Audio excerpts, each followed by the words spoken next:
me down in sorrow, and so about for every dawn. Our lives He worked out each day, to mold and shape us in His will. Before creation He had planned, all that in me within should stand.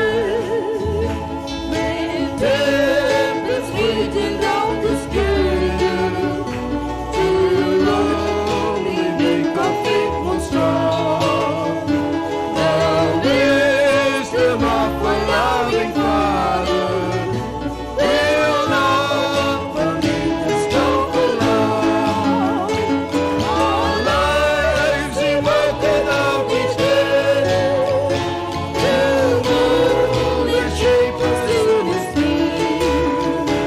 Before creation He had planned, all time in me within should stand.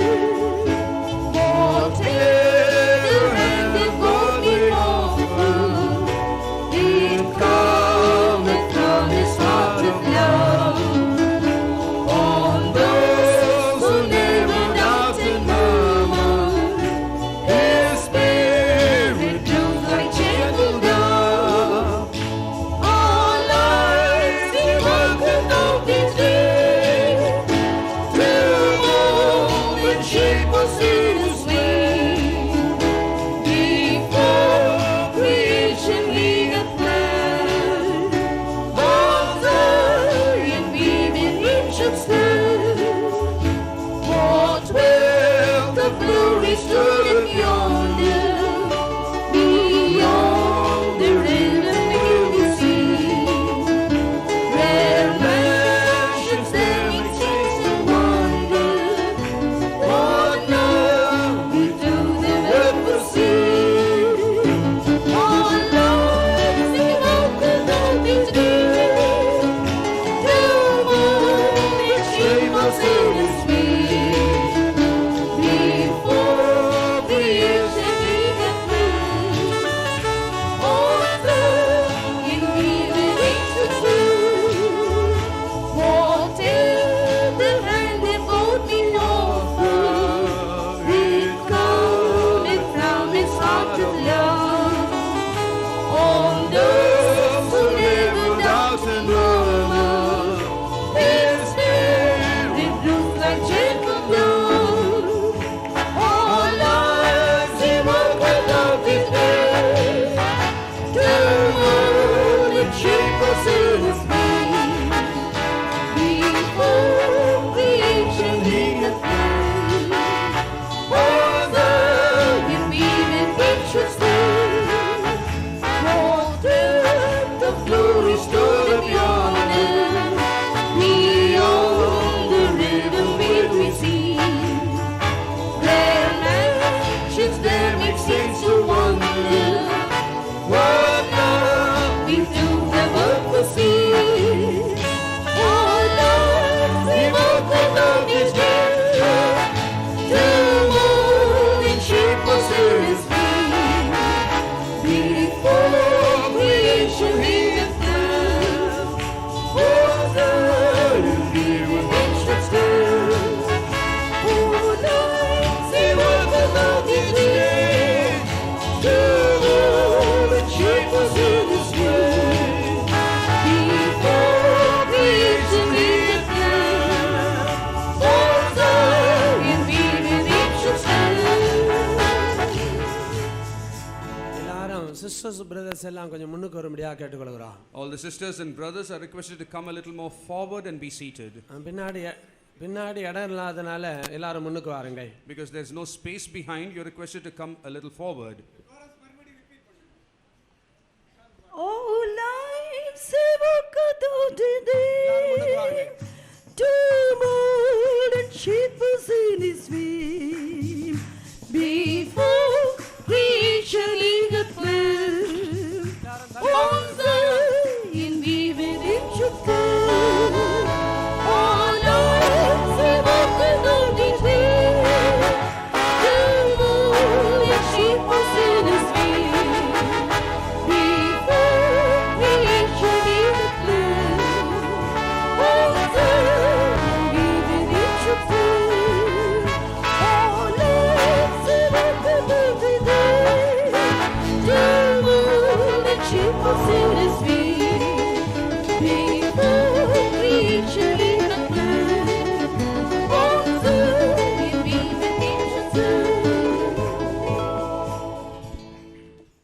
ஸ்தோத்திரம். இந்த வாரத்தின் கூட்ட வழங்குகை. Praise the Lord. We announce to you the order of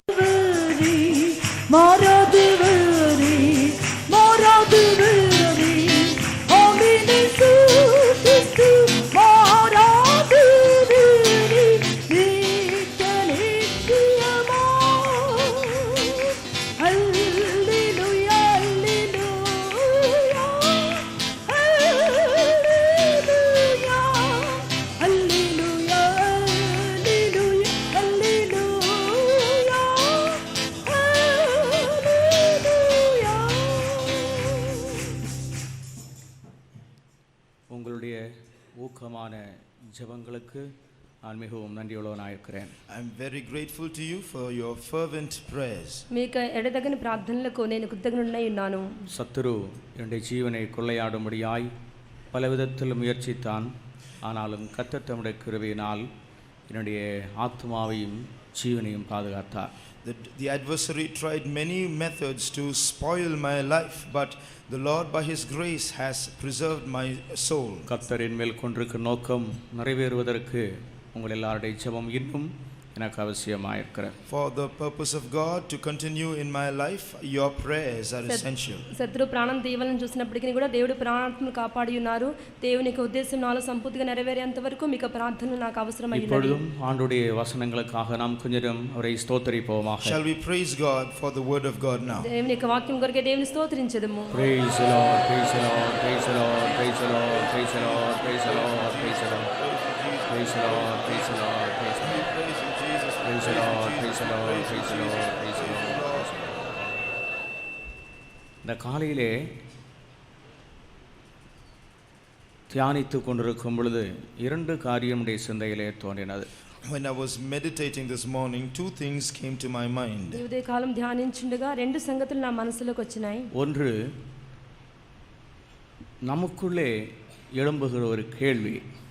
The first thing, a question that rises up within us. ఒకటి మనలో చెలరేగే ప్రశ్న. இரண்டாவது, தேவன் நம்மிடத்தில் கேட்கிற கேள்வி. Secondly, a question that God asks us. రెండవదిగా దేవుడు మనల్ని అడిగే ప్రశ్న. இந்த உலகத்திலே ஒரு பரிசுத்தமான ஜீவியத்திற்காக எப்பொழுதுமே நமக்குள் ஒரு கேள்வி எழும்பிக் கொண்டே இருக்க வேண்டும். In this world, there should be a question rising up within us all the time as regards holy life. ఈ లోకంలో ఒక పరిశుద్ధమైన జీవితం కొరకు మనలోనే ఒక ప్రశ్న లెగుస్తూ ఉండాలి. அந்த கேள்வி என்னவென்றால் எப்படி என்கிறதான். That question is how. ఆ ప్రశ్న ఏమిటంటే ఏ విధముగా అని. ஆதியாகமம் 39ஆம் அதிகாரத்தினுடைய 9வது வசனத்தை படிக்கும் பொழுது யோசேப்பு எப்படி என்று அவன் சொல்லுகிறான். In Genesis 39:9, we read Joseph asking this question, how? ఆదికాండం 39వ అధ్యాయం 9వ వాక్యంలో నేనెట్లు అని யோசேப்பு ఈ ప్రశ్న వేస్తున్నాడు. இந்த வீட்டிலே என்னிலும் பெரியவன் இல்லை, நீ அவருடைய மனைவியாய் இருக்கிறபடியால் உன்னை தவிர வேறொன்றையும் அவர் எனக்கு விலக்கி வைக்கவில்லை. இப்படி இருக்க நான் இத்தனை பெரிய பொல்லாங்குக்கு உடன்பட்டு தேவனுக்கு விரோதமாய் பாவம் செய்வது எப்படி என்றான். தேவனுக்கு விரோதமாய் பாவம் செய்வது எப்படி?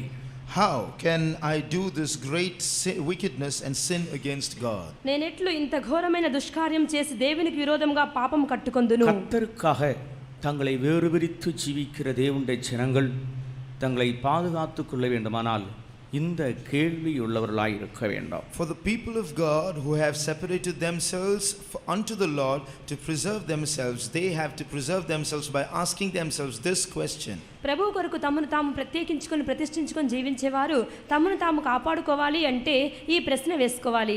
இது நாம் நமக்குள்ளேயே கேட்டுக்கொள்ள வேண்டியதான ஒரு கேள்வி. This is a question we have to ask within ourselves. ఈ ప్రశ్న మనల్ని మనమే అడగాలి.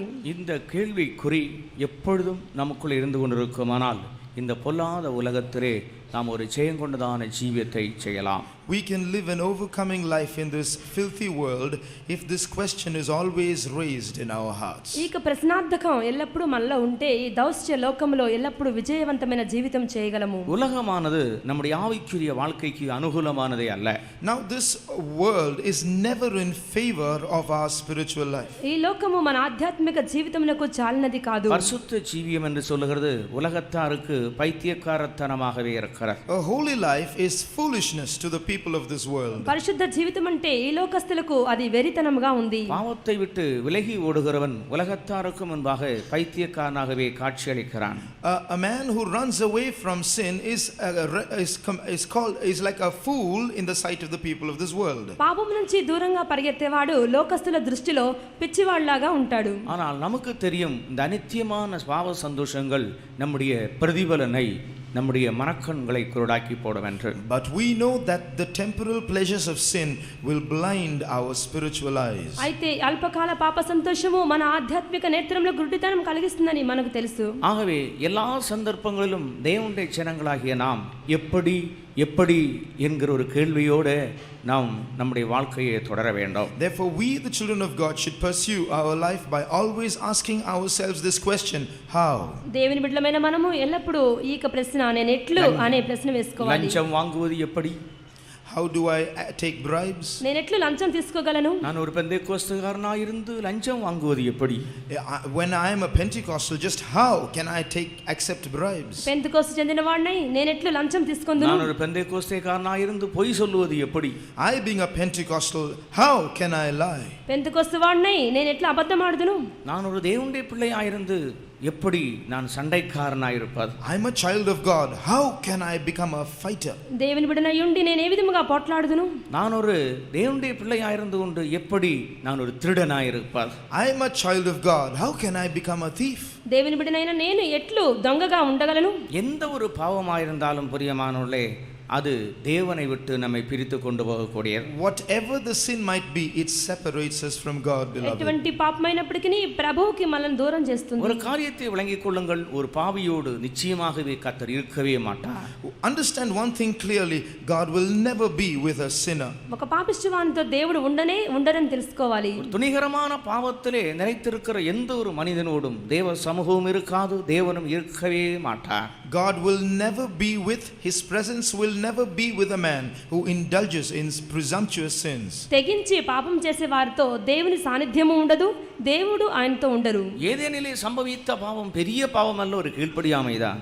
Now it is not a very big sin that took place in the Garden of Eden, it was just disobedience. ఏదెన్లో జరిగినది ఏదో పెద్ద పాపం కాదు, అవిధేయత మాత్రమే. அந்த பாவம் செய்த போது ஒரு நிமிஷம் ஆகலும் அவர்கள் ஆண்டவருக்கு முன்பாக நிற்க முடியவில்லை. After they committed that sin, they could not stand before God even for a minute. వారు ఆ పాపం చేసిన పిమ్మట ఒక్క నిమిషము దేవుని ఎదుట ఉండలేకపోయారు. கர்த்தருடைய சத்தம் கேட்கிறதற்கும் அவர்கள் பயமுள்ளவர்களாய் காணப்பட்டார்கள். They were afraid even to hear the voice of God. దేవుని స్వరం వినుటకు వారు జడిశారు. ஆகவே கர்த்தருடைய பிள்ளைகள் பாவத்தை விட்டு விலகி ஓடாவிட்டால் கர்த்தர் உங்களோடு இருக்க மாட்டார், கர்த்தர் உங்களுடைய வாழ்க்கையை கனப்படுத்த மாட்டார். Therefore, if the people of God do not run away from sin, the Lord will not be with you, he will not honor your life. దేవునికి బిడ్డలు పాపం నుంచి దూరంగా పరిగెత్తకపోయినట్లయితే దేవుడు మీతో ఉండరు, దేవుడు మీ జీవితాన్ని గణపరచరు. அது எந்த பாவமாயிருந்தாலும் சரி பாவத்திற்கு நாம் விலகி ஓடத்தான் வேண்டும். Whatever kind of sin it might be, we have to run away from sin. ఎటువంటి పాపమైనప్పటికీ పాపం నుంచి దూరంగా పారిపోవాలి. பாவத்திலே சிறிதென்றும் பெரிதென்றும் இல்லை, பிரமாணத்தை மீறுகிறது அனைத்துமே பாவமே. There is no sin, there is nothing called small sin or great sin. Transgression of the law, that is sin. పాపములో చిన్నది పెద్దది లేదు, ఆజ్ఞను అతిక్రమించడమే పాపము. ஆகவே நாம் அதற்காக பயந்து தெய்வத்துக்கு பயந்து நாம் நடுங்கி ஓட வேண்டும். Therefore, fearing about committing sin and fearing God, we have to run towards God. పాపం చేయుటకు భయపడాలి, దేవునికి భయపడి వనకవలెను. மனசாட்சியின் காலத்தில் ஜீவித்த அந்த பரிசுத்தவானாகிய யோசேப்பு அவன் பாவத்தை செய்வது எப்படி என்று கேள்வியை கேட்டுக்கொண்டு ஓட ஆரம்பித்தான். Joseph, who lived in the conscience period, asked himself this question, how can I sin against God? And he began to run. మనసాక్షి కాలంలో జీవించిన పరిశుద్ధుడైనటువంటి యోసేపు నేను ఎట్లు ఈ పాపం చేసి పాపం కట్టుకొందునని పరిగెడుతున్నాడు. எப்படி என்று கேட்டுக்கொண்டு அங்க நிற்கவில்லை, ஓடிவிட்டான். He did not ask how and stand there, he ran away. నేనెట్లు అని అన్ని అక్కడే ఉండలేదు, అక్కడి నుంచి పారిపోయాడు. நீ எப்படி என்று கேட்டுக்கொண்டு நின்று கொண்டிருக்கிற உனக்கு சமயம் இல்லை, நிற்க நிற்க உனக்கு ஆபத்தே. There is no time for you to ask how and remain standing there. The more you stand there, the more dangerous the situation becomes. నేనెట్లు అంచు నీవు అక్కడే ఉండకూడదు, అక్కడ ఉన్నట్లయితే ఇంకనూ అపాయమే సంభవిస్తుంది. உன்னை அழிக்கும்படியாய் வருகிற எதிராளியை சந்திப்பதற்கு ஒரே ஒரு வார்த்தைக்கு தான் உனக்கு அனுமதி. Now, to encounter the adversary that is coming against you, you have just one word permitted to speak. నీ మీద దాడి చేసేటువంటి విరోధితో నీ ఒకే ఒక మాట చెప్తే చాలు. எப்படி என்று மாத்திரம் கேட்டுக்கொண்டு ஒரு நிமிஷம் கூட நீ அந்த இடத்துல நிற்க கூடாது. The only word that can be uttered is the question how, and you cannot stand there even for a minute after that. నేనెట్లు అని అంచు అక్కడ ఒక క్షణం కూడా ఆగకూడదు. அங்க இருந்து நீ உன்னுடைய ஜீவன் தப்ப ஓட வேண்டும் என்று அதிலிருந்து நாம் விளங்கிக் கொள்ளுகிறோம். From this we understand that we have to flee for our life from there. అటు చోటు నుంచి మన ప్రాణం దక్కించుకోవడానికి పారిపోవాలి. நாம் ஒரு பயங்கரமான காலத்துக்குள்ள வந்திருக்கிறோம். We are living in terrible times. మనము ఘోరమైన కాలంలోనికి వచ్చినాము. மற்ற சபையார் போதிக்கிறது போல நாம் பாவத்தை கஞ்சாடையாய் விடுகிறவர்கள் அல்ல. We are not those who ignore and wink at sin like other churches. ఇతర సంఘాల వలె పాపమును చూసి చూడకుండా బోధించే వాళ్ళము కాదు. கர்த்தரோடு இருக்க வேண்டியவர்களும் கர்த்தருக்காக பிரித்தெடுக்கப்பட்டவர்களுமாய் இருக்கிறோம். We are those who ought to be with the Lord, and we are called to be the Lord's. మనం ప్రభుతో ఉంటకై ప్రత్యేకించబడిన వారమై ఉన్నాము. பாவம் என்கிற ஒரு பகுதியை தேவன் நம்மிடத்திலே வன்மையாக கண்டிக்கிறார், எதிர்க்கிறார். God he reproves and resists sin in our life. మన మేలు కొరకే పాపమును ప్రభువు దండించి దాన్ని శిక్షిస్తున్నారు. ஆகையினால் எப்படி என்கிற கேள்வியோடு நாம் தொடருவோம். Therefore let us continue our life asking ourselves this question, how. నేనెట్లు అనుచు ప్రశ్నార్థకంతో మన జీవితం సాగిద్దాం. இரண்டாவது ரோம சபையாரிடத்திலே பவுல் கேட்கிறார். Secondly, St. Paul asks the Romans. రెండవదిగా రోమా సైనికులతో పౌలు అడుగుతున్నాడు, மரித்த நாம் எப்படி பிழைப்பது? How can we who are dead live? మరణించిన నేను తిరిగి ఎలా జీవించగలను? ரோமர் 6ஆம் அதிகாரத்துடைய 2ஆம் வசனத்தை படிக்கும் பொழுது பாவத்துக்கு மரித்த நாம் அதிலே எப்படி பிழைப்போம்? Romans 6:2. How shall we that are dead to sin live any longer therein? రోమీయుల రాసిన పత్రిక 6వ అధ్యాయం 2వ వాక్యంలో పాపం విషయమై చనిపోయిన నేను ఎలా జీవించుదును అంటున్నాడు పౌలు. பாவம் மரிக்கவில்லை, பாவத்துக்கு நாம் மரித்திருக்கிறோம். Sin does not die. We have died to sin. పాపము చావదు, మనమే పాపానికి చనిపోవాలి. ஒரு மரித்த மனுஷன் நிச்சயமாகவே பிழைக்க மாட்டான். A dead man just cannot live. మరణించిన వ్యక్తి తిరిగి జీవించడు. மரித்த கிறிஸ்து இனி அவர் இனிமேல் ஒரு மரிப்பதில்லை, மரணம் ஒரு முறையே. Christ died once and he dieth no more, for death comes just once. మరణించిన క్రీస్తు ఇక మీదట మరణించరు, మరణం ఒక్కసారే వస్తుంది. இங்கே நாம் எந்த மரணத்துக்குள்ள இருக்கிறோம் என்பதை விளங்கிக் கொள்ள வேண்டும். கிறிஸ்துவின் மரணமாகிய அந்த ஞானஸ்நான சத்தியத்திற்குள் நாம் காக்கப்பட்டிருக்கிறோம். We must understand what kind of death we are in. We are preserved in the death of Christ, namely water baptism. మనం ఎటువంటి మరణము సంధించినామో తెలుసుకోవాలి. యేసుక్రీస్తు యొక్క మరణమని ఆ యొక్క బాప్తిస్మలో పాలుపొంది ఉన్నామా? இந்த கிருபையின் காலத்திலே புதிய ஏற்பாட்டு சபையிலே பாவத்தை விட்டு விலகி ஜெயஜீவியம் செய்ய விரும்புகிற விசுவாசிகள் இந்த கேள்வியுடையவர்களாகவே எப்போதும் காணப்பட வேண்டும். In this grace period, in these New Testament times, a child of God must preserve himself by asking himself this question. ఈ కృపా కాలంలో క్రొత్త నిబంధన కాలంలో దేవుని యొక్క బిడ్డ ఈ ప్రశ్న వేసుకొంచు ఉండాలి. இது எப்படி என்கிற கேள்வியை எப்போதும் நமக்கு முன்னாலே நாம் வைத்துக் கொள்ள வேண்டும். மரித்தேன், நான் எப்படி பிழைப்பேன்? We should always have this question, how, before us in our life. I am dead, how can I live? చనిపోయిన నేను ఎలాగ జీవించుదును అనేటువంటి ప్రశ్న మనకు ఉండాలి. இந்த கேள்விக்கு முன்னாலே உனக்கு முன்னே எதிர்த்து வருகிறதான பாவம் அப்படியே சரணடையும், கீழே விழுந்து விடும். As long as this question is before you, every sin that endeavors to resist you shall fall before you. నీ మీద దాడి చేసిన ప్రతి పాపము ఈ ప్రశ్నార్థకం చూసిన వెంటనే వెనక్కి జంకుతుంది. இவைகளை குறித்து நான் அதிகம் விவரிக்க விரும்பவில்லை. I do not want to go into detail. వీటి గురించి వివరించదలుచుకోలేదు. இப்பொழுது தேவன் நம்மிடத்தில் கேட்கிற கேள்விக்கு நாம் கடந்து வருவோம். Now let's go on to the question that God asks us. దేవుడు మనతో అడిగే ప్రశ్న ఏమిటో చూద్దాం. యేసయ్యా தீர்க்கதரிசன புத்தகத்திலே படிக்கிற நேரத்தில் When we read the book of the prophet Isaiah, ప్రవక్తైన యెషయా గ్రంథంలో இஸ்ரவேல் ஜனங்களை பார்த்து கர்த்தர் கேட்கிறார், நீங்கள் எனக்கு கட்டுகிறதான ஆலயம் எப்படிப்பட்டது? what kind is the house that you build unto me, the Lord asks the children of Israel. ఇశ్రాయేలు ప్రజలతో దేవుడు అడుగుతున్నారు, మీరు ఎలాంటి మందిరం నాకు నిర్మించారు అని. நான் தங்கி இருக்கும் ஸ்தலம் எப்படிப்பட்டது என்று கேட்கிறார்.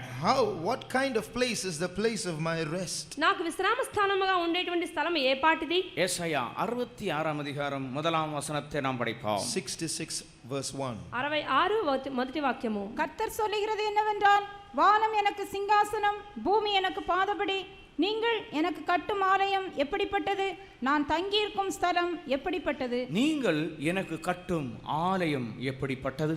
what kind of a house are you going to build for me? మీరు నా నిమిత్తము కట్టనుద్దేశించు ఇల్లు ఏ పాటిది? இது யூதர்களாகிய இஸ்ரவேல் ஜனங்களை பார்த்து கேட்கிற கேள்வி. This is a question that God asks the children of Israel, the Jews. యూదులైన ఇశ్రాయేలు ప్రజలతో ప్రభువు ఈ ప్రశ్న అడుగుచున్నారు. இவர்கள்தான் வீடு கட்டுகிறவர்கள் என்று அழைக்கப்பட்டவர்கள். These Jews are called the builders. ఇల్లు కట్టువారని వీరికి పేరు. கிறிஸ்துவாகிய கல்லை இவர்கள் வேண்டாம் என்று தள்ளிவிட்டார்கள். And they rejected Jesus, the stone. క్రీస్తు అనే రాయిని నిషేధించిన వారు వీరు. யூதர்கள் நடுவிலே ஒரு தேவாலயம் இருக்க வேண்டியது அத்தியாவசியம். தேவாலயமே அவருடைய இருதயத்தின் வாஞ்சையும் கண்களின் விருப்பமாயிருந்தது. The desire of the hearts and the pleasure of their eyes of the Jews was to have a temple amongst them. యూదుల మధ్యలో ఒక దేవాలయం ఉండాలి. అదే వారి హృదయ వాంఛ, కంటికి ఇంపు అయ్యున్నది. ஆனால் தேவன் எதிர்பார்த்த நிலையில் இல்லாதபடினாலே அவர் கேட்கிறார், நீங்கள் எனக்கு கட்டுகிறதான ஆலயம் அது எப்படிப்பட்டது என்று கேட்கிறார். Because they did not live up to God's expectations, God was asking them, what kind of a house are you going to build me? అయితే దేవుడు ఆశించిన రీతిగా వారు లేదు కనుక అడుగుచున్నారు, నా నిమిత్తం కట్టనుద్దేశించు ఇల్లు ఏ పాటిది అని. அப்படியானால் தேவ ஆலயத்தை எப்படி கட்ட வேண்டும் என்று வேதம் சொல்லுகிறது. Then what does the Bible say as to how we have to build God's house? అలాగైతే దేవునికి ఆలయం ఏ విధంగా నిర్మించాలి? தாவீது முதலாம் நாளாகமம் 22ஆம் அதிகாரத்திலே அங்கே உள்ளதான தேசத்துள்ள எல்லா பிரபுக்களோடும் கூட ஒரு காரியத்தை அவன் சொல்லுகிறான். In 1 Chronicles chapter 22, King David gives instructions to the princes of the land. మొదటి దినవృత్తాంతం 22వ అధ్యాయంలో దావీదు ఈ విధంగా చెప్పుచున్నాడు. 22ஆம் அதிகாரத்தினுடைய 19ஆம் வசனம் படியுங்கள். Verse 19. 19వ వాక్యము, இப்போதும் நீங்கள் உங்கள் இருதயத்தையும் உங்கள் ஆத்மத்தையும் உங்கள் தேவனாய கர்த்தரை தேடுகிறதற்கு நேராக்கி கர்த்தருடைய உடன்படிக்கை பெட்டியையும் தேவனுடைய பரிசுத்த பணிமுட்டுகளையும் கர்த்தருடைய நாமத்திற்கு கட்டப்படும் அந்த ஆலயத்திற்குள் கொண்டு போகும்படிக்கு நீங்கள் எழும்பி தேவனாய கர்த்தரின் பரிசுத்த ஸ்தலத்தை கட்டுங்கள் என்றான். கர்த்தருக்கு ஸ்தோத்திரம். Praise the Lord. దేవునికి స్తోత్రం. உங்களுடைய ஆத்துமத்தையும் உங்களுடைய இருதயத்தையும் நீங்கள் நேராக்குங்கள். Set your heart and your soul to seek the Lord. మీకు మనసులో మీ హృదయంలో దృఢపరచుకొనుడి. கர்த்தரை தேடுகிறதற்கு உங்களுடைய இருதயத்தை நீங்கள் ஒருமைப்படுத்தி நீங்கள் இந்த ஆலயத்தை கட்டுங்கள். Unite your heart to seek the Lord and then begin building this temple. యెహోవాను వెతుకుటకు మీ మనసును దృఢపరచుకొని దేవునికి మందిరం నిర్మించుడి. கர்த்தரை தேடுகிறதற்குள்ள ஒரு இருதயம் இருந்தால்தான் உனக்கு இந்த ஆலயத்தை கட்ட முடியும். You are qualified to build this temple only if you have a heart that seeks the Lord. దేవుని వెతికే మనస్సు నీకుంటేనే నీవు మందిరం కట్టగలవు. அங்கே கர்த்தரை தேடுகிறதற்கு நேராக்கி என்று தாவீது சொல்லுகிறான். There David says you must set your heart and your soul upright to seek the Lord. దేవుడైన యెహోవాను వెతుకుటకు మీ మనసును దృఢపరచుకొనుడి అంటున్నాడు దావీదు. தேவாலயத்தை கட்ட வேண்டியதான ஒரு மனிதன் அவன் தேவனை தேடுகிறவனாய் இருக்க வேண்டும். A man who builds the temple of God should first of all seek the Lord. దేవుని మందిరం నిర్మించేవాడు దేవుని వెతికేవాడై ఉండాలి. தேவனை நாம் தேடுகிறது ஜெப ஜீவியத்தின் மூலமாகத்தான் தேவனை தேடுகிறோம். We seek the Lord through a prayer life. దేవుని వెతుకుట అంటే ప్రార్థన ద్వారానే. நன்றாக ஜெபிக்கிற ஒரு மனிதன் நல்ல இருதயம் உள்ளவனாய் இருக்க வேண்டும். A man who prays well must have a good heart. బాగా ప్రార్థన చేసేవాడు ఒక మంచి హృదయం కలవాడై ఉండాలి. சுத்த இருதயத்தோடு கூட கர்த்தரை தேடினால் மாத்திரமே ஒரு மனிதனுடைய வாழ்க்கையிலே கர்த்தர் தென்படுவார். God will appear in a man's life only if he seeks the Lord with a pure heart. పవిత్ర హృదయంతో ప్రభువును అన్వేషిస్తే ఆయన లభించుతారు. பரிசுத்தாவியின் அபிஷேகத்தின் மூலமாக நாம் தேவனுடைய ஆலயமாய் இருக்கிறோம் என்கிற சத்தியம் நமக்கு நன்றாக தெரியும். We all know the truth well that we become the temple of God through the baptism of the Holy Spirit. పరిశుద్ధాత్మ అభిషేకం ద్వారా మనం ప్రభువుకి మందిరమై ఉన్నామని మనకు తెలుసు. இஸ்ரவேல் ஜனங்களுடைய மத்தியிலே இந்த ஆலயம் இல்லாதிருந்த பொழுது அவர்கள் ஒரு மிகுந்த நிந்தைக்குள்ள இருந்ததாக நெகேமியாவுடைய புத்தகத்திலே நாம் படிக்கிறோம். The book of Nehemiah says that the people of Israel were subject to great reproach because they did not have this temple amongst them. ఇశ్రాయేలు ప్రజల మధ్యలో ఈ మందిరం లేనప్పుడు వారు నిందల పాలయ్యారని నెహెమ్యా గ్రంథంలో చూస్తున్నాం. ஆகவே நாம் நிந்தைக்குள் இராதபடிக்கு நாம் எழுந்து ஆலயத்தை கட்டுவோம் என்று சொல்கிறார்கள். He says, let us rise up and build that we be not reproached. నిందల పాలవకుండా మనం లేచి మందిరం నిర్మించుదాం అంటున్నాడు. நெகேமியாவின் புத்தகம் 2ஆம் அதிகாரம் 17ஆம் வசனம். 2:17 of Nehemiah. నెహెమ్యా 2:17. பின்பு நான் அவர்களை நோக்கி எருசலேம் பாழாயிருக்கிறதையும் அதன் வாசல்கள் அக்கினியால் சுட்டரிக்கப்பட்டு கிடக்கிறதையும் நாம் இருக்கிற சிறுமையையும் பார்க்கிறீர்களே, நாம் இனி நிந்தைக்குள் இராதபடிக்கு எருசலேமின் அலங்கத்தை கட்டுவோம் வாருங்கள் என்று சொல்லி நாம் இனி நிந்தைக்குள்ள இராதபடிக்கு எருசலேமுடைய அலங்கத்தை கட்டுவோம். Let us build up the wall of Jerusalem that we be no more a reproach. మనకి ఇక మీద నింద రాకుండా యెరూషలేము యొక్క ప్రాకారం మరలా కట్టుదుము. ஆலயம் பழுதடைந்து அலங்கங்கள் எல்லாம் இடிந்து கிடக்கிறது. The temple was broken down and the walls were lying waste. ఆలయం ధ్వంసమైపోయినది, ప్రాకారములు కూలిపోయినవి. இங்கே வாசல்கள் எல்லாம் சுட்டெரிக்கப்பட்டு அக்கினிக்கிரையாய் காணப்படுகிறது. All the gates thereof were burned with fire. దాని గుమ్మములు అగ్ని చేత కాల్చబడి ఉన్నవి. அது அவருடைய வாழ்க்கையிலே ஒரு பெரிய நிந்தையா இருந்தது. And that had become a great reproach for the Jews. అది యూదులకు ఒక నిందగా ఉన్నది. ஆலயம் இருக்கிறது என்றால் தேவன் அங்கே இருக்கிறான்றதான் அர்த்தம். If the temple is there, it indicates that God is there. మందిరం అక్కడ ఉంది అంటే దేవుడు అక్కడ ఉన్నారు అని అర్థము. ஆலயம்ங்கிறதான வார்த்தை அது தேவனோடு சம்பந்தப்படுத்தப்பட்டது. The word temple is something associated with God. మందిరం అనగా దేవునికి సంబంధించిన మాట. ஒரு கட்டடமாக இருந்தால் அது ஒரு ஆலயம் என்று அழைக்கப்பட முடியாது. தேவன் அங்கே இருக்கிறபடினால தான் அது ஆலயம். A structure by itself cannot be called a temple. It is called a temple because God is there. వట్టి కట్టడం మందిరం అని పిలువబడదు. దేవుడు ఉంటేనే దేవాలయం అవుతుంది. தேவன் ஒரு மனிதனுடைய வாழ்க்கையில இல்லாதது அவனுடைய வாழ்க்கையிலே பெரிய நிந்தை என்பதை விளங்கிக் கொள்ள வேண்டும். So we must understand that if God is not there in a man's life, then he is subject to great reproach. అలాగే మనుషుని యొక్క జీవితంలో దేవుడు లేకపోతే నింద పాలవుతాడు. இந்த உலகத்தில் என்னதான் உன்னுடைய வாழ்க்கையில இருந்தாலும் தேவன் உனக்குள்ள இல்லை என்றால் நீ ஒரு நிந்தைக்குரிய பாத்திரம். You might have everything in this world, but if God is not with you, then you are a vessel of reproach. ఈ లోకములో నీకు అన్ని ఉన్నప్పటికీ నీ దేవుడు నీతో లేకపోతే నీవు నిందల పాలవుతావు. ஆகவே நிந்தைக்குள் இராதபடிக்கு எருசலேமின் அலங்கத்தை தேவாலயத்தை கட்டும்படியாக எழும்புங்கள். Therefore arise to build the walls of Jerusalem, the temple of God, that we be no more a reproach. ఇక మీద నింద రాకుండా యెరూషలేము యొక్క ప్రాకారములు కట్టుడి. நம்முடைய ஜீவியத்தை கட்டி எழுப்பும்படியாக நாம் எழும்ப வேண்டிய ஒரு காலத்துக்குள் வந்திருக்கிறோம். We have come to a time where we have to hastily build up our lives. మన జీవితంలో కట్టి లేపుకుంటే మనం తీవ్రించవలెను. நீங்களே அந்த ஆலயம் என்று பரிசுத்த பவுல் சொல்லுகிறார். St. Paul says, ye are the temple of God. మీరే దేవునికి ఆలయమై ఉన్నారని పౌలు நீங்கள் అంటున్నాడు. எனக்காக கட்டுகிறதான ஆலயம் எப்படிப்பட்டதா இருக்கிறது? What kind of a temple are you building for me? మీరు నా నిమిత్తమే కట్టనుద్దేశించు ఆలయం ఏ పాటిది? எப்படிப்பட்ட இருதயத்தோடு நீங்கள் எனக்கு வாசஸ்தலத்தை உண்டாக்குகிறீர்கள்? With what kind of a heart are you building a habitation for me? ఎటువంటి హృదయముతో నాకు విశ్రామ స్థానం నిర్మిస్తున్నారు? நீங்கள் எனக்கு கட்டும் ஆலயம் எப்படிப்பட்டது? நான் தங்கும் வாசஸ்தலம் எப்படிப்பட்டது? What kind of a house are you building for me, and what kind of a place is my place of rest? మీరు నా నిమిత్తం కట్టనుద్దేశించు ఇల్లు ఏ పాటిది? నాకు విశ్రామ స్థానముగా కట్టనుద్దేశించేది ఏ పాటిది? என்னுடைய கரம் இவை எல்லாவற்றையும் உண்டாக்கி இருக்கிறது. Has not my hand made them all? అవన్నీ నా హస్తకృత్యములే. கைகளினாலே கட்டப்பட்ட ஆலயங்களிலே அவர் வாசம் பண்ணுகிறது இல்லையே. He does not dwell in temples made with hands. హస్తకృత్యములైన దేవాలయములో వసించని దేవుడు. அதற்காகத்தான் நம்மை தம்முடைய வாசஸ்தலம் ஆகும்படி அவர் விரும்பினார். And it is for this that he desired that we might become his temple. అందుకొరకు ప్రభువు మనల్ని తనకు నివాస స్థలముగా ఎంచుకున్నారు. கர்த்தர் விரும்பினபடியினால் தான் உன்னை ரட்சித்தார். And it is because of that desire that he saved you. ఆ కోరిక చొప్పున నిన్ను రక్షించి ఉన్నారు. அநேகர் உன்னை வெறுத்த போதிலும் ஆண்டவர் உன்னை விரும்பினார். Though everyone hated you, God longed for you. అందరూ నిన్ను ద్వేషించినా ప్రభువు నిన్ను ప్రేమించారు. உன்னுடைய உறவினர்கள் உன்னை வெறுத்தது உண்டு. Your relatives hated you. నీ బంధువులు నిన్ను ద్వేషించారు. ஒருவேளை இந்த சத்தியத்தை நிமித்தம் உன்னுடைய மனைவி உன்னை வெறுத்திருக்கலாம். Perhaps because of this truth your wife hated you. ఒకవేళ ఈ సత్యం నిమిత్తమై నీ భార్య உன்னுடைய ద్వేషించవచ్చు. புருஷனும் ஒருவேளை உன்னை வெறுத்திருக்கலாம். Perhaps your husband may hate you. ఒకవేళ నీ భర్త నిన్ను உன்னுடைய ద్వేషించవచ్చు. சமுதாயம் ஒருவேளை உன்னை வெறுத்திருக்கலாம். Society may have isolated you. సమాజం నిన్ను ద్వేషించవచ్చు. ஆனால் கர்த்தர் உன்னை விரும்பினார். But the Lord desired you. అయితే ప్రభువు నిన్ను కోరుకున్నారు. விரும்பி உன்னை தம்முடைய வாசஸ்தலம் ஆகும்படி அவர் தெரிந்து கொண்டார்.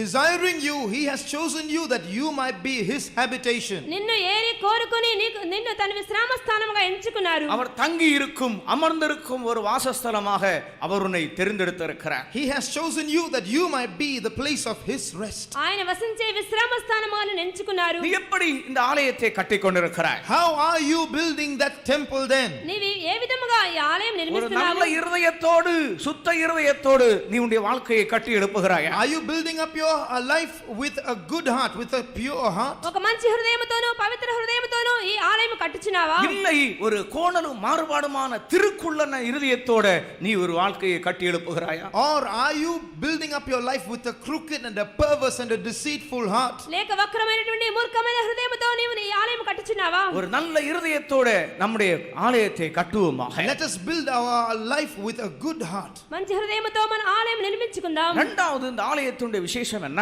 The second specialty of this temple, రెండవదిగా ఆలయం యొక్క ప్రతిష్ఠ இது ఏమిటి? முழுவதும் பரிசுத்தமாயிருக்கும். it is altogether holy. ఇది పూర్తిగా పరిశుద్ధత అయ్యున్నది. நீங்கள் எசேக்கியேல் தீர்க்கதரிசன புத்தகம் 43ஆம் அதிகாரம் 12ஆம் வசனத்தை படிக்கும் பொழுது, Reading from Ezekiel 43 verse 12, యెహెజ్కేలు 43వ అధ్యాయం 12వ వాక్యం నుండి ஆலயத்துடைய பிரமாணம் என்னவென்றால் அதன் சுற்றும் அந்த எல்லை எங்கும் the பரிசுத்தமாயிருக்கும். law of the houses all around, including the boundary, everything shall be most holy. మందిరంలో కూర్చున్న విధి ఏదనగా దానికి చేరికైన స్థలమంతయు అతి పరిశుద్ధము. 11ஆம் சங்கீதத்தினுடைய 4ஆம் வசனத்தை படிக்கும் பொழுது, When you read the 4th verse of the 11th Psalm, 11వ కీర్తన 4వ వాక్యములో கர்த்தர் தம்முடைய பரிசுத்த நீங்கள் பரிசுத்த ஆலயத்தில் இருக்கிறார்.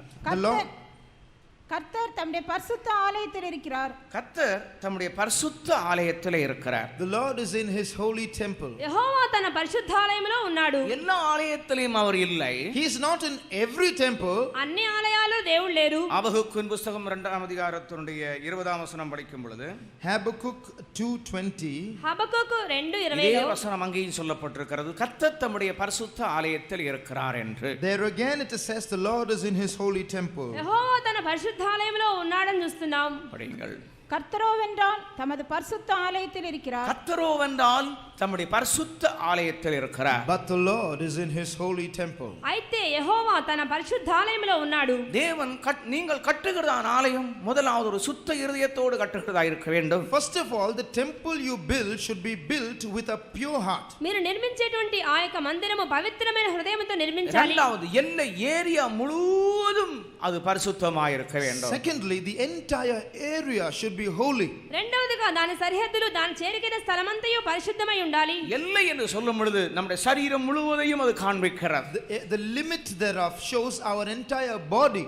దాని సరిహద్దులు అంటే మన శరీరం అంతయు, நம்முடைய இருதயம் மாத்திரமல்ல, நம்முடைய ஆத்மாவும் நம்முடைய சரீரமும் நம்முடைய ஆவி முழுவதும் கர்த்தருக்குரியதா இருக்கிறது. Not just our heart, our soul, our body, everything belongs to the Lord. మన హృదయం ఒక్కటే కాదు మన ప్రాణాత్మలు అంతయు ప్రభువుకే చెందినవి. கர்த்தர் உன்னுடைய உள்ளத்துக்குள் மாத்திரமல்ல உன் சரீரத்தையும் அவர் வாங்கி இருக்கிறார். The Lord has bought not only your inward man, he has purchased your body as well. ప్రభువు నీ అంతరంగ పురుషుని మాత్రమే కాదు నీ శరీరం అంతయు కొన్నారు. ஆகவே தான் கிரயத்துக்கு கொள்ளப்பட்டதான உங்கள் ஆத்மாவினாலும் சரீரத்தினாலும் தேவனை மகிமைப்படுத்துங்கள் என்று பவுல் அப்போஸ்தலன் சொல்கிறார். That is why St. Paul says, ye are bought with a price, therefore glorify God in your spirit and in your body which are God's. మీరు క్రయధనము ఇచ్చి కొనబడి ఉన్నారు కనుక మీ ప్రాణాత్మ దేహములతో దేవుని గణపరచవాలని చూస్తున్నాం. கடைசி நாட்களில் நாம் வந்திருக்கிறோம். We are in the last days. అంత్య దినములోనికి వచ్చి ఉన్నాము. பரிசுத்தத்தை நாம் வாஞ்சிப்போமாக. Let's desire holiness. పరిశుద్ధతనే కోరుకుందాం. தேவன் பெரிய காரியங்களை செய்யக்கூடிய இந்த காலம் நெருங்கிக் கொண்டிருக்கிறது. The time has come when God is going to do great things. దేవుడు గొప్ప కార్యములు చేయుటకు సమయం సమీపించినది. விசுவாசத்தோடு தங்களை ஆயத்தப்படுத்திக் கொண்டிருக்கிற ஜனங்கள்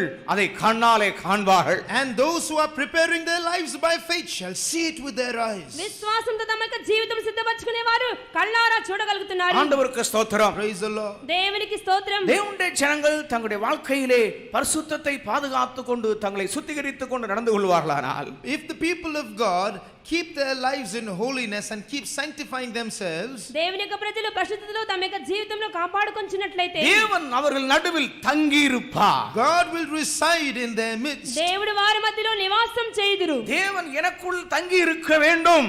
God must stay in me. దేవుడు నాలో వసించవలెను. தேவன் நாம் ஒவ்வொருவருக்குள்ளும் தங்கி இருக்க வேண்டும். He must reside, have his dwelling place in each one of us. దేవుడు మన ఒక్కొక్కరిలోనూ నివసించవలెను. அவர் இருக்க வேண்டுமானால் அவருக்கு ஒரு இருப்பிடம் தேவை. For him to stay there, he must have a seat there. ఆయన నివసించాలి అంటే నివాస స్థలం ఉండాలి. கர்த்தர் உன்னோடு இருக்க வேண்டும் என்று விரும்புகிறாய்? நீ பரிசுத்தமாய் ஜீவிக்கிறாயா? You want the Lord to be with you. Are you living a holy life? ప్రభువు నీతో ఉండాలని నీవు అనుకుంటున్నావు? నీవు ఒక పరిశుద్ధ జీవితం చేయగలుగుతున్నావా? கர்த்தர் உனக்காக எல்லாவற்றையும் செய்ய வேண்டும் என்று விரும்புகிறாய். நீ உன்னுடைய பரிசுத்தத்தை வாஞ்சிக்கிறாயா? You want the Lord to do everything for you. Do you desire holiness? దేవుడు నీ కార్యములను సఫలం చేయాలనుకుంటున్నావు? నీవు ఒక పరిశుద్ధ జీవితం చేస్తున్నావా? அவர் தங்கி இருக்கிறான ஸ்தலத்தை நீ எப்படி வைத்திருக்கிறாய்? He is dwelling in you. How are you maintaining that place? తమ విశ్రామ స్థానము నిన్ను నీవు ఏ విధముగా ఉంచుకుంటున్నావు? தேவன் வசனத்தின் மூலமாய் நமக்கு தந்திருக்கிற வெளிச்சத்துக்காக கொஞ்ச நேரம் கரங்களை உயர்த்தி அவரை ஸ்தோத்திரிப்போம். Shall we all raise our hands and praise God for some time for this light that he has given us through his word? వాక్యం ద్వారా మనకు తెలియజేసిన ఈ వెలుగు నిమిత్తమై మనం చేతులెత్తి దేవుని స్తోత్రించెదము. Praise the Lord, praise the Lord, praise the Lord, praise the Lord, praise the Lord, praise the Lord. Praise the Lord, praise the Lord, praise the Lord, praise the Lord, praise the Lord, praise the Lord. Oh Jesus, stotram, stotram, stotram, stotram, stotram, stotram, stotram. இரண்டாவதாக தாவீது சொல்லுகிறான். Secondly, the psalmist David says, தாவீது கட்டப்போகிறதான ஆலயத்தை பற்றி அவன் பேசும் நேரத்திலே, when he was speaking about the temple that he was going to build, దావీదు నిర్మించే మందిరంలోకి వచ్చి దావీదు చెప్పుచుండగా, முதலாம் நாளாகமம் 22వ அதிகாரத்துக்குள்ள மறுபடியும் கடந்து வரும்பொழுது, coming again to 1 Chronicles chapter 22, మొదటి దినవృత్తాంతములు 22వ అధ్యాయం 5వ వచనத்திலிருந்து படியுங்கள். read from verse 5. 5వ వాక్యం నుండి, தாவீது என் குமாரனாகிய சாலமோன் வாலிபனும் இளைஞனுமாயிருக்கிறான். கர்த்தருக்கு கட்டப்படும் ஆலயம் சகல தேசங்களிலும் கீர்த்தியும் மகிமையும் உடையதாய் விளங்கும்படி மகா பெரியதாய் இருக்க வேண்டும். ஆலயம் சகல தேசங்களிலும் ராஜ்யங்களிலும் மேன்மையாக அது விளங்க வேண்டும். The temple must be exceeding magnificent, of fame and of glory throughout all countries. ఆ మందిరం సకల దేశంలో ప్రసిద్ధిగాంచాలి, చాలా ఘనమైనదిగా ఉండాలి. கர்த்தருக்கு கட்டப்படுகிறதான ஆலயமானது, This temple that is being built for the Lord, యెహోవాకు కట్టబో మందిరము சகல தேசங்களிலும் கீர்த்தியும் மகிமையுமாய் இருக்க வேண்டும். should be famous and of glory throughout all nations. సకల దేశంలోనూ ప్రసిద్ధిగాంచాలి, அது కీర్తికెక్కాలి. ஒரு குறிக்கப்பட்ட தேசத்திலே நிற்கக்கூடியதல்ல. It is not a place meant for a particular country. అది ఏదో ఒక దేశంలో ఉండేది కాదు.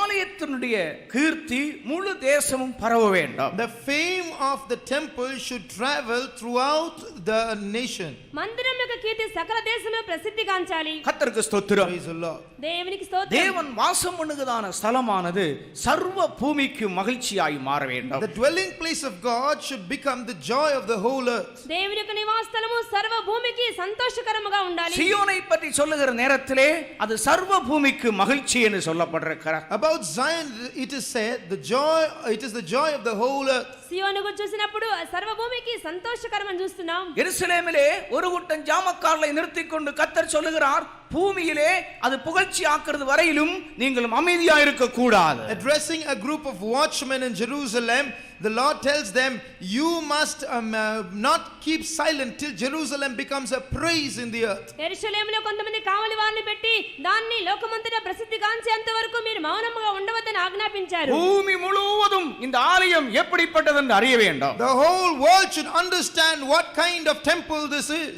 సర్వలోకము ఈ మందిరం గురించి తెలుసుకోవాలి. நாம் கிணத்து தவளை போல கிடக்க வேண்டியவர்கள் அல்ல. We are not supposed to be like frogs in the well. బావిలో కప్పలాగా ఉండవలసిన వారం కాదు. கிணத்து தவளை சொல்லிக்கிட்டு இருக்கும், நான் தான் பெரிய சமுத்திரத்தில் கிடக்கிறேன். The frog in the well will say, I am in a big sea, you know.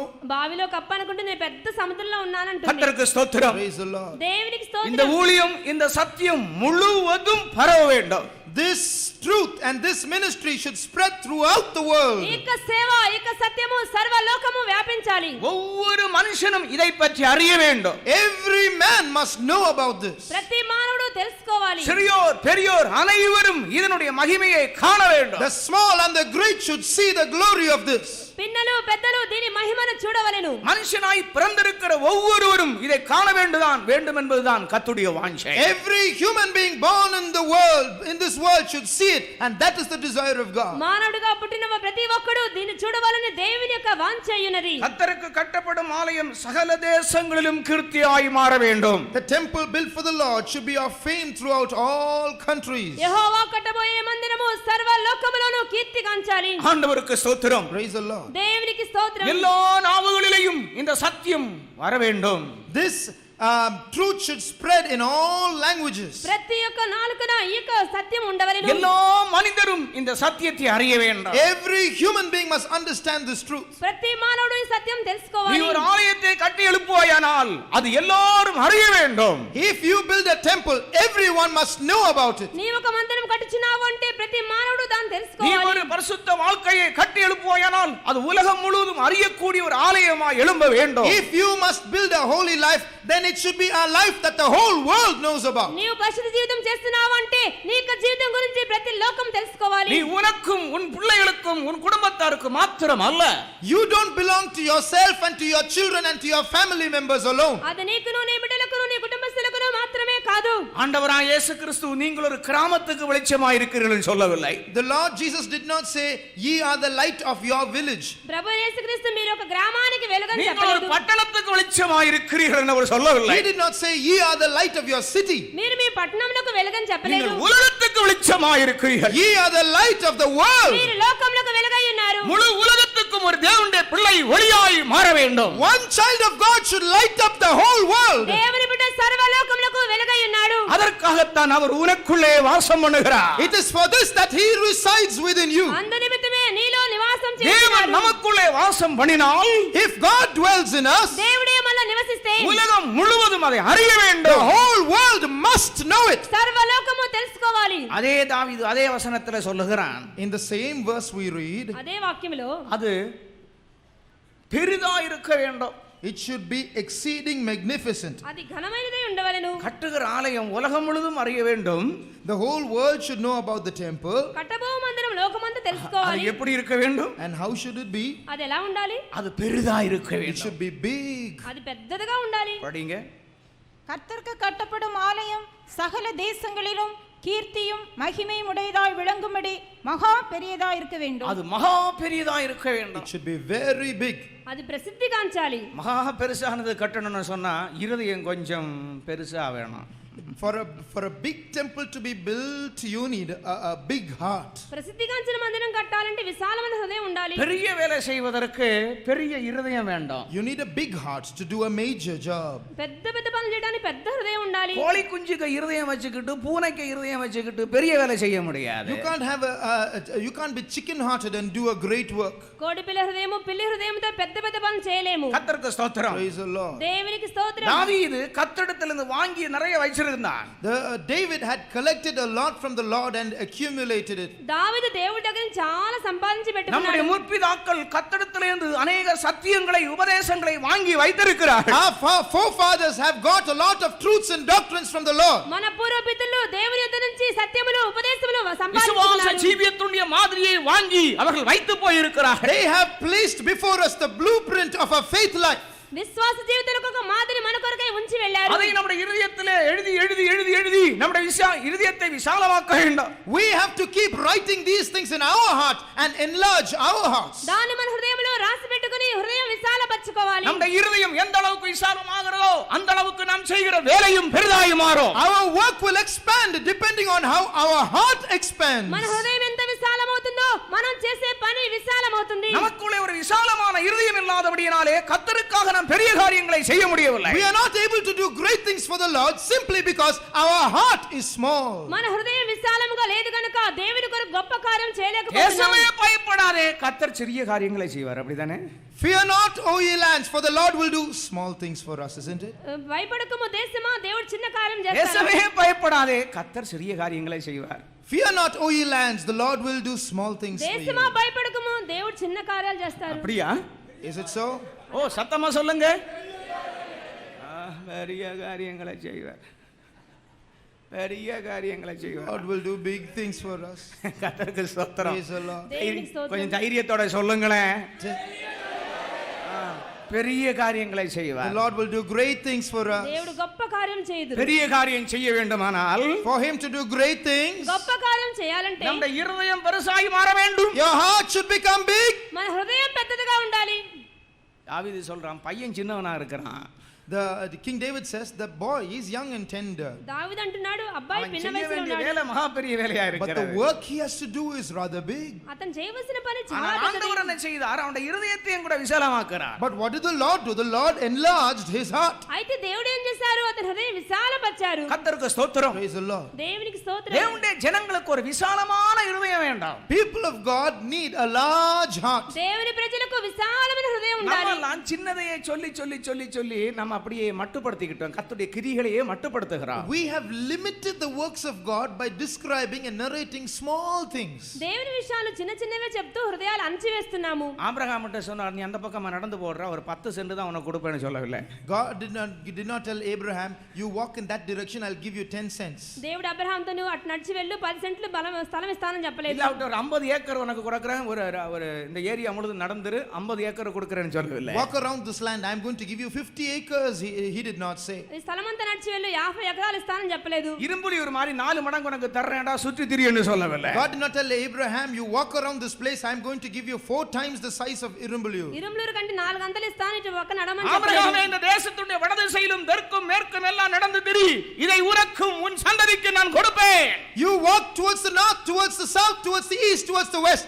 I shall give the entire expanse of land to you and to your seed. అబ్రహామా తూర్పు పశ్చిమ దక్షిణ ఉత్తరాలు తిరుగుము, నీకును నీ సంతానమునకు ఈ స్థలం ఇచ్చేదని చెప్పారు. கர்த்தருக்கு ஸ்தோத்திரம். Praise the Lord. దేవునికి స్తోత్రం. முழு தேசத்தையும் ஆபிரகாமுக்கு கொடுப்பதுதான் கர்த்தருடைய சித்தம். It is the will of God to give the whole land to Abraham. సర్వ దేశమును అబ్రహామునకు ఇవ్వడమే దేవుని యొక్క ఉద్దేశము. அதற்கு அவனுடைய இருதயம் விசாலமான இருதயமாய் மாற வேண்டும். For that his heart should become a large heart. అందు నిమిత్తమే హృదయం విశాలం అవ్వాలి. கடற்கரை மணலத்தனை போல பரந்த இருதயம் வேண்டும். He must have a large heart to accommodate all the sand of the sea.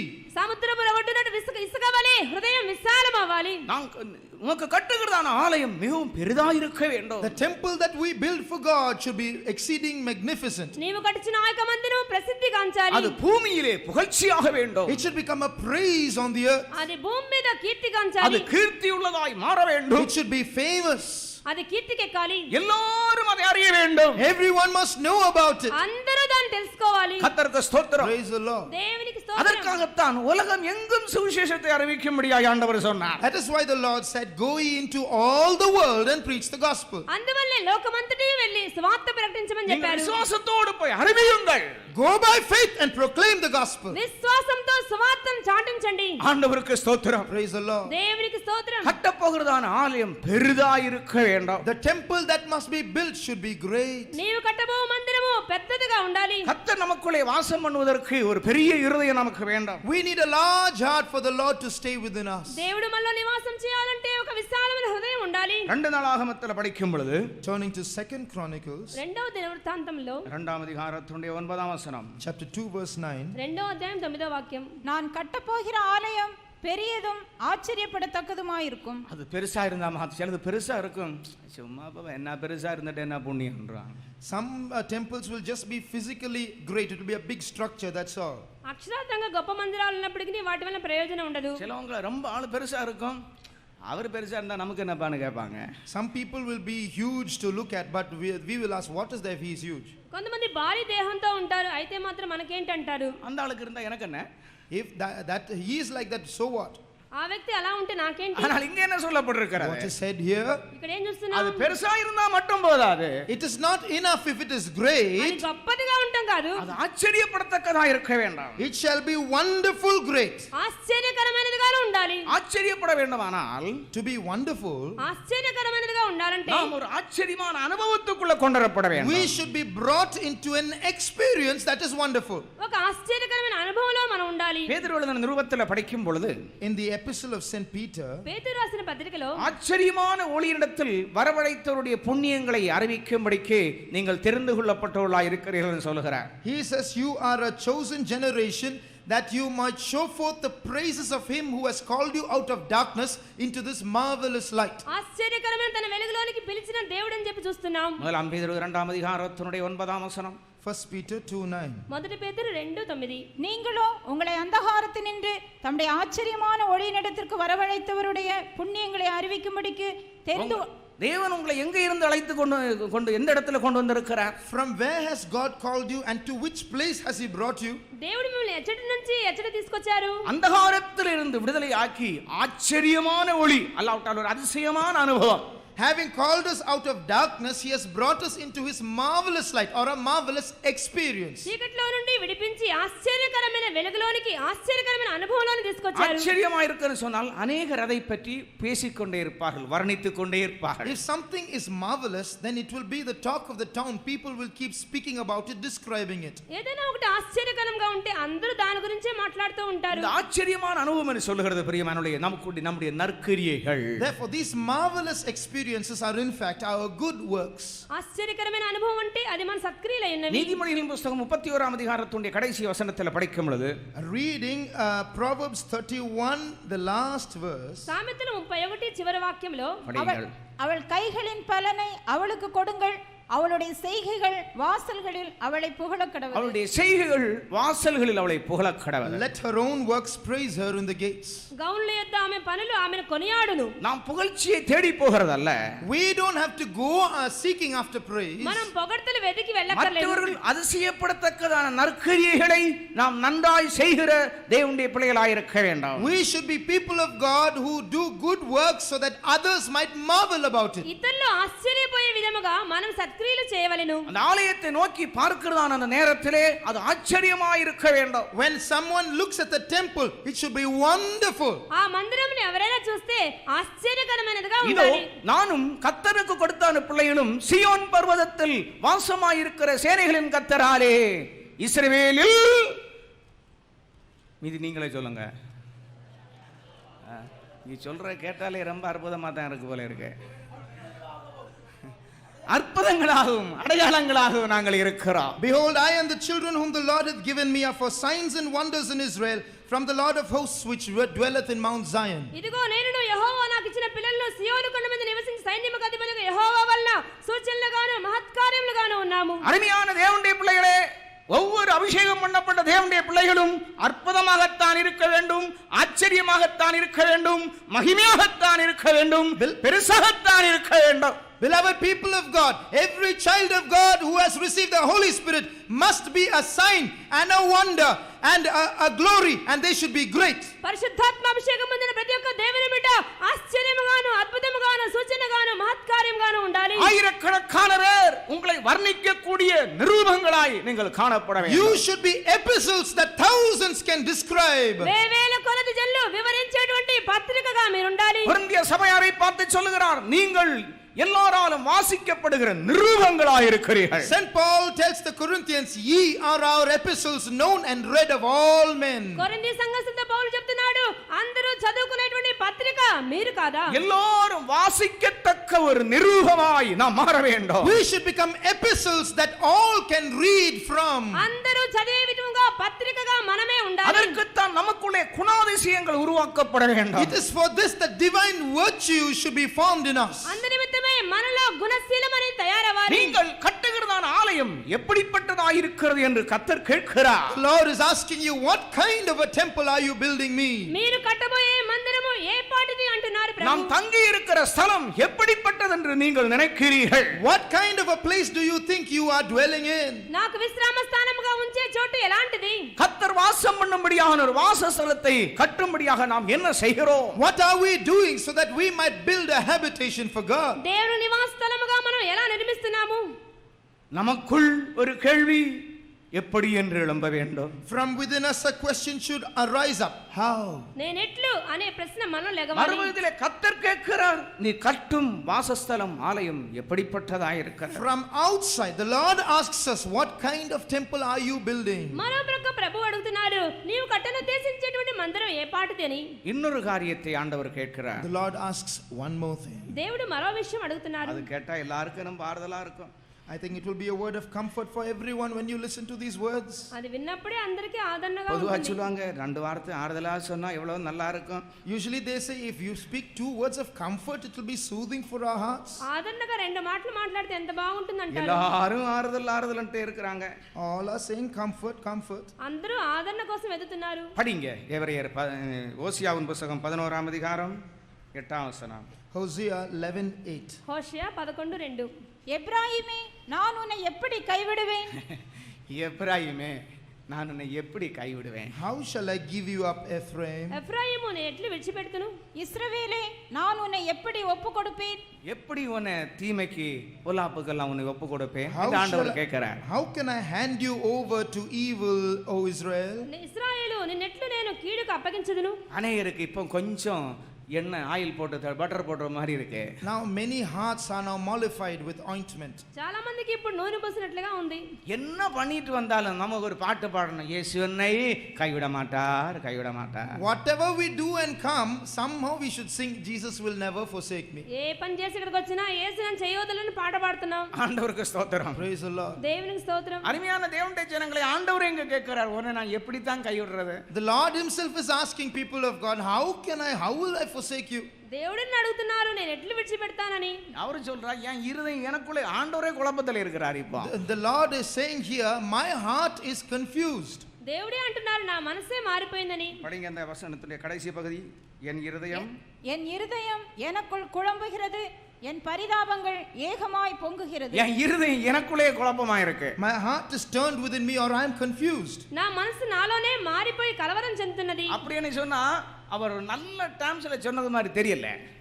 ஒரு நல்ல எண்ணத்தோட இவனை கைவிட மாட்டேன்னு சொல்லல. எப்படி இவனை விடுறது? From this- விடும் வழியில விடாம இருக்கும் வழி இல்ல. From this we understand that God is saying, I will not forsake you, not with a positive good intention, but he's saying I can't forsake you, but at the same time your situation is that I must forsake you. నేను ఎట్లు నేను విడిచిపెట్టుదును అంటే నువ్వు విడిచిపెట్టబడవలసిన వాడవే అయినా నువ్వు ఎట్లా విడిచిపెట్టాలి అంటున్నారు. என் ஆண்டவர் சொன்னார், நான் உன்னை விட்டு விலகுவதும் இல்லை, உன்னை கைவிடுவதில்லைன்னு சொல்லி தான் உன்னை கூப்பிட்டார். The Lord said, I will never leave thee nor forsake thee, and called you. ఎందువల్లంటే నేను విడవను ఎడబాయనని చెప్పి పిలుచుకొచ్చారు. உன்னை வேறுபிடித்த நாளிலே உன்னுடைய கரத்தை பிடித்தார். At the day I separated you, I held your hand. నిన్ను ప్రత్యేకించిన దినమున నేను చేయి పట్టుకుని ఉన్నాను. இஸ்ரவேல் ஜனங்கள் எல்லாரையும் பலத்த கையினாலே பிடித்து கொண்டு வந்தார். And he held all the children of Israel by his mighty hand and brought them. ఇశ్రాయేలు ప్రజలందరినీ తన బలిష్టమైన హస్తంతో పట్టి తీసుకొచ్చారు. இப்போ அவனுடைய நிலவரம் எப்படிப்பட்டதா இருக்கிறது? Now what is their state? ఇప్పుడు వారి గతి ఎలా ఉంది? இந்த எபிராயீமை பற்றி படிக்கிற நேரத்தில் இவன் திருப்பி போடாத அப்பமா இருக்கிறான். He is a cake not turned, we read about Ephraim. తిప్పివేయబడిన appam వలె ఉన్నాడు ఎఫ్రాయిము. படிங்க 7ஆம் அதிகாரம் 8ஆம் வசனம். 7:8 Hosea. 7:8. எப்ராயிம் அந்நிய ஜனங்களோட கலந்திருக்கிறான், எப்ராயிம் திருப்பி போடாத அப்பம். திருப்பி ஒரே இடத்துல தான் கிடக்குது அது. He is baked only on one side. అది ఒక చోటే కాలుతూ ఉంది. அது எத்தனை வருஷமா ஒரே சைடுல கிடக்கோ தெரியாது. You don't know how long he has been a half baked cake. ఎన్ని సంవత్సరాలుగా ఒకవైపే ఉడుకుతూ ఉంది. ஆண்டவர் சொல்கிறார், இது திருப்பி போடவில்லையே. The Lord is saying, I can't turn you on the other side. నిన్ను ఇంకో వైపు త్రిప్పలేకపోతున్నానే. ஒரு சைடு தானே வந்துகிட்டு இருக்கு. One side is being baked all the time. ఒకవైపే నువ్వు ఉడుకుతూ இந்த ఉన్నావు. வண்டி ஒன் சைடா இழுத்துக்கிட்டு போகுதே. This vehicle is dragging onto one side. ఆ యొక్క బండి ఒకవైపే నడుస్తూ ఉంది. டயர் எல்லாம் ஒரு பக்கமா தேஞ்சிக்கிட்டு போகுது. And the tire is wearing out on one side. టైర్లని ఒకవైపు అరిగిపోతూ ఉన్నాయి. சரியா செய்ய வேண்டியது வண்டிக்கு செய்யவில்லை. Your wheels are not properly aligned. బండికి చేయవలసిన కార్యం చేయలేదు. திருப்பி போட வேண்டிய இடத்துல இது திருப்பி போடவில்லை. Where it has to be turned over, it is not turned over. త్రిప్పి వేయవలసిన చోట త్రిప్పి వేయలేదు. அந்நிய ஜனத்தோட போய் கலந்திருக்கிறான். He has mixed himself with strange people. అన్ని జనంతో కలిసిపోయాడు. வேறுபாட்டின் ஜீவியத்தை இழந்திருக்கிறான். He has lost his life of separation. ప్రత్యేక జీవితం పోగొట్టుకున్నాడు. இந்த உலகத்துல இருக்குமோ இப்படிதான்ப்பா இருக்க முடியும், அந்த ஒன் சைடு தான் இருக்க முடியும். As long as we are in this world, we have to live like this. We have to be on one side. లోకంలో ఉన్నంత వరకు ఒకవైపే ఉండాలి, ఇలాగే ఉండాలి. பிரசங்கம் பண்றவங்க அவங்க பாட்டுக்கு பண்ணிட்டு இருப்பாங்க, நம்ம இருக்க வேண்டிய பிரகாரம் இப்படியே இருந்துருவோம். These preachers will keep preaching like this. We will always stay on one side. ఆయన ఏదో ప్రసంగం చేస్తారు, మనం ఇట్లా அவங்க ఒకవైపే ఉండాలి. ஒவ்வொருத்தரா பிரசங்கம் பண்ணி போயிட்டே இருப்பாங்க, நம்ம இப்படி ஒன் சைடுலயே கிடப்போம். They will keep preaching and go away. We will remain on one side. ఒక్కొక్కరు ప్రసంగాలు చేసి వెళ్ళిపోతూ ఉంటారు, మనం அது 3 ఒకవైపే வருஷம் ఉండాలి. 1.5 வருஷம் 1 வருஷம் வாழும்போது ஒரு ஆள் ஒரு போயிட்டே இருக்கும், நம்ம சைடுலயே படுத்துக்கிடுவோம். They will preach like this for 1 year, 2 years, 3 years, and they will go. We will lie on one side. 1, 2, 3 సంవత్సరాలు ప్రసంగాలు చేసి వెళ్ళిపోతారు, మనం ఒకవైపే ఉండాలి. எப்ராயிமே, நீ எப்படி படுத்திருக்கிறாய்? Ephraim, how are you lying down? ఎఫ్రాయిము నువ్వు ఎలా పండుకొని ఉన్నావు? ஆண்டவருடைய உள்ளம் குழம்புதே. God's heart is confused. దేవుని హృదయం நீ మండుతూ ఉంది. திருப்பி போடாத அப்பமா இருக்கிறாய். You are a cake not turned. నీవు త్రిప్పివేయని అప్పం వలె உன்னை ఉన్నావు. கைவிடவும் முடியல, கைவிடாம இருக்கவும் முடியல. He has to forsake you, but he is not in a position to forsake you. నిన్ను వదిలిపెట్టవలసి వచ్చింది కానీ వదిలిపెట్టలేకపోతున్నాడు. ஒன் சைடுல படுத்திருக்கிறனால என்ன சம்பவிக்குது? What happens when you keep lying on one side? ఒకవైపే పండుకుంటే ఏమవుతుంది? 7వ అధికారం 9వ వచనం. Verse 9 of chapter 7, Hosea. 7వ అధ్యాయం 9వ వాక్యం. அந்நியர் அவனுடைய பலத்தை தின்கிறார்கள். అన్నియర్ బలத்தை తిన్கிறார்கள். Strangers have devoured his strength. అన్నిలు అతని బలం మింగివేశారు. அவனோ அதை அறியான். நரைமயிரும் அவனில் தெளித்திருக்கிறது. నరమేరల మన senior ఆగணும். He has become senior, gray hair on his head. తల నెరిసిన వెంట్రుకలను బాగా సీనియర్ అయిపోయాడు. கம்ப்ளீட்டா எல்லாம் நரைச்சு போயிருக்கு. இல்ல கம்ப்ளீட்டா இல்ல, அங்கங்க இப்ப நர விழுது. Here and there gray hair is appearing. అక్కడక్కడ తల నెరిసింది. அங்கங்க ஒண்ணொண்ணு வெளுக்குது. One or two hairs becoming white here and there. అక్కడక్కడ ఎంట్రుకలు మెరుస్తూ ఉన్నాయి. எவ்வளவு டை அடிச்சாலும் மீறிக்கிட்டு தெரியுது. No matter how much dye is applied, the white appears out of the dye. ఎంత డై కొట్టినా తెలుపు తెలుస్తూనే ఉంది. தலையில அடிச்சாதான் தெரியும். உடம்பெல்லாம் அடிக்க முடியுமா? உடம்புல இங்க இருந்து தெரியுது வெள்ளை. மேல கருப்பா இருக்கு, இங்க கருப்பு வெள்ளை இப்படி தெரியுது. Somehow he managed to dye his head, but in other places of the body white hair appears. తల మీద మాత్రం డై కొడతారు, మిగతా చోట్ల తెల్ల ఎంట్రుకలే ఉంటాయి. ஆண்டவருக்கு ஸ்தோத்திரம். Praise the Lord. దేవునికి நரைமயிர் உன்னில் தெளித்திருக்கிறார். Gray hairs have appeared here and there. తెల్ల వెంట్రుకలు కనబడుతూ ఉన్నాయి. அந்நியர் உன் பெல்லை தின்கிறார்கள். Strangers are devouring your strength. అన్నిలు నీ బలం మింగివేశారు. அந்நியர் என்பது என்ன? Who are these strangers? అన్నిలంటే மாம்சீக சுபாவங்கள், Carnal natures, శారీరక స్వభావములు, தீமையான சுபாவங்கள், evil natures, కీడైన స్వభావములు, தவறான பழக்கவழக்கங்கள், wrong habits, తప్పుడు అలవాట్లు, சத்தியத்திலே நிலைத்திருக்காத ஜீவியம், a life where you are not able to abide in the truth, సత్యములో నిలవలేని జీవితము, வேறுபாட்டின் ஜீவியம் இல்லாத நிலவரம், a life where you are not separated. ఒక ప్రత్యేకమైన జీవితం లేకుండా ఉంటాం. அந்நியர் உன் பலத்தை தின்கிறார்களே. Strangers are devouring your strength. అన్నిలు నీ బలం మింగివేశారు. எப்ராயிமே, உன்னை நினைத்தால் என் உள்ளம் குழம்புகிறது. Ephraim, every time I think about you, I am confused. ఎఫ్రాయిము నేను తలంచినప్పుడే హృదయం நான் కలవరం உன்னை చెందుతుంది. எப்படி கைவிடுவேன்? How can I forsake you? నేను ఎట్లా విసర్జింతును? இந்த காலை நேரத்திலே நீங்கள் உங்களுடைய வாழ்க்கையை சற்று சிந்தித்து பார்ப்பீர்களா? If you think back about your life this morning, ఉదయ కాలం మీ యొక్క జీవితం చూసుకోండి. கர்த்தருடைய இருதயத்தை குழப்பிக் கொண்டிருக்கிறீர்களா? இல்லை கர்த்தருடைய இருதயத்தை நீங்கள் சந்தோஷப்படுத்தியிருக்கிறீர்களா? is God's heart delighted when he thinks about you, or is he confused when he looks at you? నిన్ను తలంచినప్పుడు దేవుని హృదయం సంతోషిస్తుందా లేక అది మండుతూ ఉందా? நம்ம ஒருவர் பார்த்தாச்சு கேட்போம், எப்படி இருக்கிறீங்க? When we look at each other, we ask, how are you? ఒకళ్ళొకరు చూసి ఎలా ఉన్నారు? நீங்கள் எப்படி இருக்கிறீர்கள்? நீங்கள் எப்படி How are இருக்கிறீர்கள்? you? మీరు ఎలా ఉన్నారండి? நம்ம சொல்ல நல்லா இருக்கிறோம். We say, I'm all right. నేను బాగున్నాను. சொல்லுங்க பரவாயில்லை. Some people say, well, not bad, I'm just all right. పర్వాలేదంటారు. சொல்லுங்க சுமாரா இருக்குன்னு. Some will say, well, I'm pulling along. ఏదో సుమారుగా ఉన్నాను. சுமார்னு சொன்னா ரொம்ப மோசமா இல்ல, ஆனாலும் மோசம்தான். I'm just getting on. It means I'm not too bad, but things are not too good either. ఏదో అంత బాగుండలేదంటారు. பரவாயில்லைன்னு சொன்னா கொஞ்சம் better. All right here means it is a little inclining to the good side. పర్వాలేదంటే కొద్దిగా పర్వాలేదని అర్థం. நன்றா இருக்கிறேன்னு சொல்ல மாட்டேங்கிறா. But they won't say, I am well. నేను బాగా ఉన్నానని చెప్పట్లేదు. எப்ராயிமே, நீ எப்படி இருக்கிறாய்? Ephraim, how are you? ఎఫ్రాయిము ఎలా ఉన్నావు? உன்னை எப்படி கைவிடுறது? How can I forsake you? నేను ఎట్లా విసర్జింతును? உன்னை எப்படி మరக்கிறது? How can I forget you? ఎట్లా మర్చిపోదును? உன்னை எப்படி விட்டு விலகிறது? How can I leave you? ఎట్లా విడిచిపెట్టుదును? உன்னை எப்படி சத்துருக்கள் கையில ஒப்படைக்கிறது? How can I hand you over to the enemy? శత్రుల చేతిలో ఎలా అప్పగిస్తాను? நீ ஒரு பழைய விசுவாசியா இருக்கிறாய். You are an old believer. నీవు ఒక పాత நீ ஒரு విశ్వాసివి. முதிர்ந்த ஆளா இருக்கிறாய். You may be a very senior person, నీవు ఒక ప్రథమ ఫలముగా ஆனால் ఉన్నావు. அந்த போட்ட சைடுலயே கிடக்குற. but you are on one side. అయితే ఒకవైపు நீ పడినావు. பிடிக்கிற முயலுக்கு 3 கொம்புன்னு சொல்லிக்கொண்டே இருக்கிற. நீ You say that the rabbit that you have caught has 3 horns. నీ పట్టుకున్న కుందేలుకు 3 కాళ్ళు అంటావు. நீ சொல்ற நல்ல மனுஷனுக்கு 4 கண்ணு இருக்குன்னு சொல்ற. அததான் அப்படியே சொல்ற. You say a good man has 4 legs and you keep saying that. మంచి మనిషి 4 కాళ్ళు ఉంటాయి అంటావు. கொஞ்சம் திருப்பி போடுறதுக்கு சந்தர்ப்பம் கொடுப்பியா? Please give God an opportunity to turn you on the other నిన్ను side. త్రిప్పి వేటుకు దేవుడికి అవకాశం ఇస్తావా? ஒரே சைடா வந்துகிட்டு கரிஞ்சி போயிட்டு மேல மாத்திரம் வேகாத மாவா இருக்கு. You are on one side and the lower layer has become black, and on the other side it is unbaked. త్రిప్పి వేయకుండా ఒకవైపు ఉండబట్టి అడుగున మాడిపోతూ ఉన్నావు. கல்லி சபைங்கிற சட்டியிலே எத்தனை பேர் இப்படி கிடக்கிறீர்கள்? How many of you are here on the frying pan of Kelly's? కెల్లి సంఘం అనేటువంటి ఇక దీని మీద ఎలా ఉన్నారు? எத்தனை பேர் திருப்பி போடாத அப்பங்களாய் கிடக்கிறீர்கள்? How many of you are lying here as a cake not turned? త్రిప్పి వేయని అప్పం వలె పేనం మీద ఎంతమంది ఉన్నారు? எத்தனை பேருடைய இருதயத்தை பார்க்கும் பொழுது கர்த்தருடைய உள்ளம் பரிதபிக்கிறார்.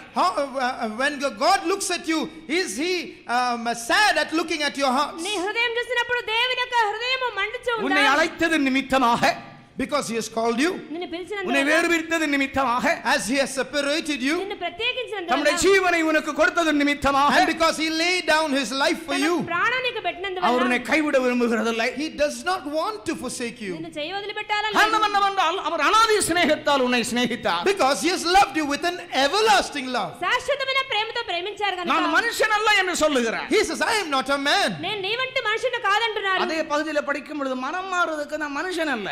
At the same portion we read, I am not a man to repent, to change my mind. పశ్చాత్తాప చెందుటకు మనుషుని కానంటున్నారు. நான் சொல்லுவேன், தேஜுட்ட சொல்லுவேன், எனக்கு ரொம்ப பிரியமான தேஜு ஆனனால, தேஜு இருக்கிறதுங்க கல்பாக்கத்தில் இருக்குங்க, அங்கே கொஞ்சம் கஷ்டமா இருக்கும், வாங்க ஒரு 50,000 தருவேன்னு சொல்லுவேன்.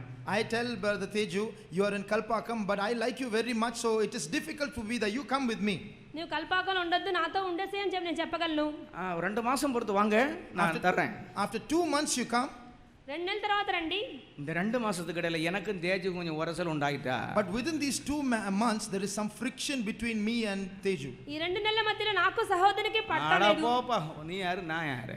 Get lost, who are you, who am I? పోవయ్యా, నీవేంటి నేనేంటి? ஆண்டவர் சொல்றார், நான் அப்படி ஆள் இல்ல. But the Lord says, I am not like that. దేవుడు అంటున్నా, నేను అలా కాదు. நீ குழப்படி பண்ணிட்டு இருப்ப மீதா. You have jumped into mischief. నువ్వు తప్పు చేస్తావు నిజమే. நான் சொன்னதை செய்வேன். But I will do what I say. నేను చెప్పినట్లు నేను நான் చేస్తాను. மனுஷன் அல்ல. I am not a human being. నేను మనిషిని కాను. மனம் மாறுவதற்கு மனிதன் அல்ல. I am not a man to change my mind. నేను పశ్చాత్తాపపట్టు நான் నరపుత్రుడు. தேவன். I am God. నేను దేవుడు. நான் மாறாதவன். I will not change. నేను మారను. மாறாதவர் ஆனபடியினால் நீ நிர்மூலமானதில்லை. Because I change not, you are not consumed. నేను మార్పు లేని వాడిని కనుక నశించిపోలేదు. நான் மாறி இருப்பேனானால் நீ நிர்மூலமாயிருப்பாய். If I had changed my mind, you would have been destroyed. నేను నా మనసు మార్చుకుంటే నీవు మారిపోతావు. நீயும் நானும் எத்தனையோ சந்தர்ப்பங்களில் மாறினோம்.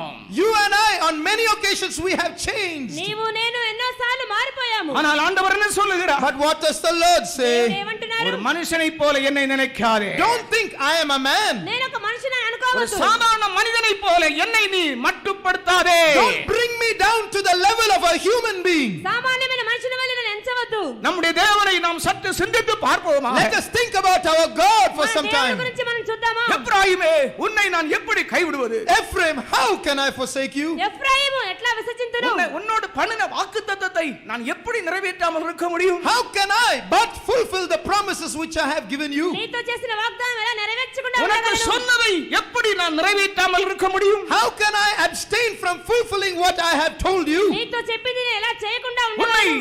தாயின் கற்பத்தில் இருந்து நான் வேறு பிரித்தேன். I have separated you from your mother's womb. నిన్ను తల్లి గర్భంలో ప్రత్యేకించాను. உனக்காக பிதாவின் வலது வாரசத்தில் நான் பரிந்து பேசிக் And கொண்டிருக்கிறேன். for you I am interceding at the right hand of my Father. నీ కొరకే తండ్రి కుడి పార్శ్వమున విజ్ఞాపన చేయించున్నాను. நான் எப்படி உன்னை கைவிட முடியும்? How can I forsake you? నేను ఎట్లా నిన్ను విసర్జింతును? என் இருதயம் எனக்குள் குழம்புகிறது. My heart is turned within me. నా హృదయం నాలో మండుచున్నది. கர்த்தரால் கைவிடப்படுகிற ஒரு நிலவரத்தில் நாம் போக அவர் விரும்பவில்லை. He does not want us to go in the direction of our being forsaken by God. మనం దేవుని చేయి వదిలిపెట్టబడటం ఆయనకి ఇష్టం లేదు. இந்த நேரத்தில் நாம் கொஞ்ச நேரம் நம்மை தாழ்த்துவோமாக. Shall we humble ourselves at this time? మళ్ళీ మనమే తగ్గించుకుందాం.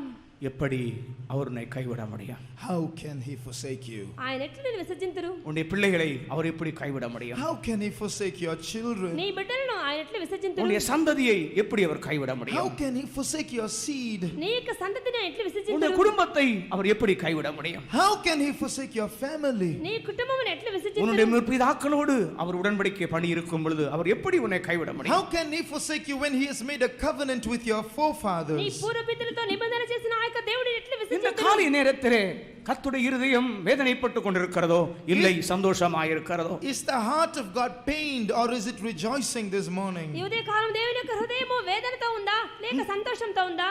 இந்த நேரத்தில் கர்த்தர் என்னோடு பேசினார் என்று உணர்கிறவர்கள் கால்களை மடக்கி உங்களுடைய ஜீவியத்தை கொஞ்சம் ஆராய்ந்து பாருங்கள். If you realize that God has spoken to you this morning, please bend your knees and examine your lives. ఈ ఉదయ కాలము ప్రభువే నాతో మాట్లాడారని అని చెప్పి తలంచేవారు మోకరించి తలంచండి. கர்த்தர் எப்படி என்று உன்னோடு கேட்கிறார். The Lord is asking you, how?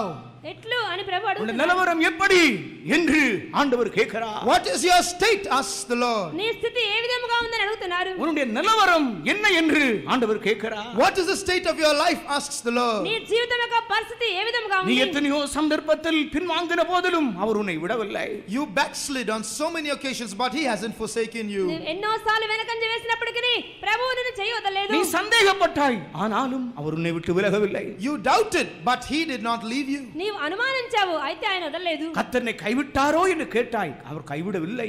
You asked, has the Lord forsaken me? But he did not forsake you. ప్రభువు నన్ను చేయి వదిలిపెట్టారా అని అడిగావు అయితే ఆయన వదిలిపెట్టలేదు. கர்த்தர் என்னை விட்டு விலகி விட்டாரோ என்று கேட்டாய், அவர் உன்னை விட்டு விலகவில்லை. You asked, has the Lord left me? But he did not leave you. ప్రభువు నన్ను ఎడబాసి ఉన్నారా అని అడిగావు అయితే ఆయన ఎడబాయలేదు. கர்த்தரை மறந்தாரோ என்று கேட்டாய், கர்த்தரை மறக்கவில்லை. You asked, has the Lord forgotten me? But he did not forget you. ప్రభువు నన్ను మర్చిపోయారేమో అనుకున్నావు అయితే ఆయన கர்த்தர் என்னோடு இல்லையோ என்று கேட்டாய், அவர் உன்னோடு தான் இருக்கிறார். You asked, is the Lord not with me? But he is with you. ప్రభువు నాతో లేరా అని అడిగావు ప్రభువు அவருடைய నీతోనే வார்த்தைகள் ఉన్నాడు. ஒன்றும் இதுவரைக்கும் தவறி போகவில்லை. Not one of his words concerning you have fallen to the ground ఆయన till now. మాటల్లో ఒకటి కూడా తప్పిపోలేదు. இவ்வளவாய் நம்மை நேசிக்கிற ஆண்டவருக்கு நாம் என்ன செய்ய போகிறோம்? What can we do in return for the Lord who has loved us so much? ఇంతగా మనల్ని ప్రేమించిన ప్రభువుకు మనం ఏం చేస్తున్నాం? நாம் துக்கப்படுத்தின போதிலும் கூட அவர் தம் சகித்துக்கொண்டு நம்மை சுமந்து வந்தாரே. We grieved him, but he endured and he bore us. మనం ఆయన దుఃఖపరిచినప్పటికీ ఆయన మనల్ని సహించి భరిస్తున్నారు. நாம் அவரை கோபப்படுத்தின போதிலும் கூட அவர் நம்மை சுமந்து கொண்டு வந்தாரே. We irritated him, but he bore us. మనం ఆయన విసుగుపుట్టించినా ఆయన మనల్ని సహిస్తున్నారు. இன்னும் நாம் அவரை துக்கப்படுத்த விரும்புகிறோமா? Do we still want to continue to grieve him? ఇంకనూ ఆయన దుఃఖపరచాలనుకుంటున్నారా? இல்லை, ஒரு புதிய உடன்படிக்கைக்குள்ள பிரவேசித்து ஆண்டவரே உம்முடைய சித்தத்தின்படி செய்ய இதோ நான் வருகிறேன் என்று சொல்ல Or விரும்புகிறாய். shall we enter into a new covenant with him and tell him, Lord, lo, I come to do thy will? లేక ఒక నూతన నిబంధన చేసి ప్రభువా నీ చిత్తం చేయుటకు ఇదిగో వస్తున్నాను. உம்முடைய சித்தத்தின்படி எனக்காக கடவுள் என்று எத்தனை பேர் சொல்ல போகிறீர்கள்?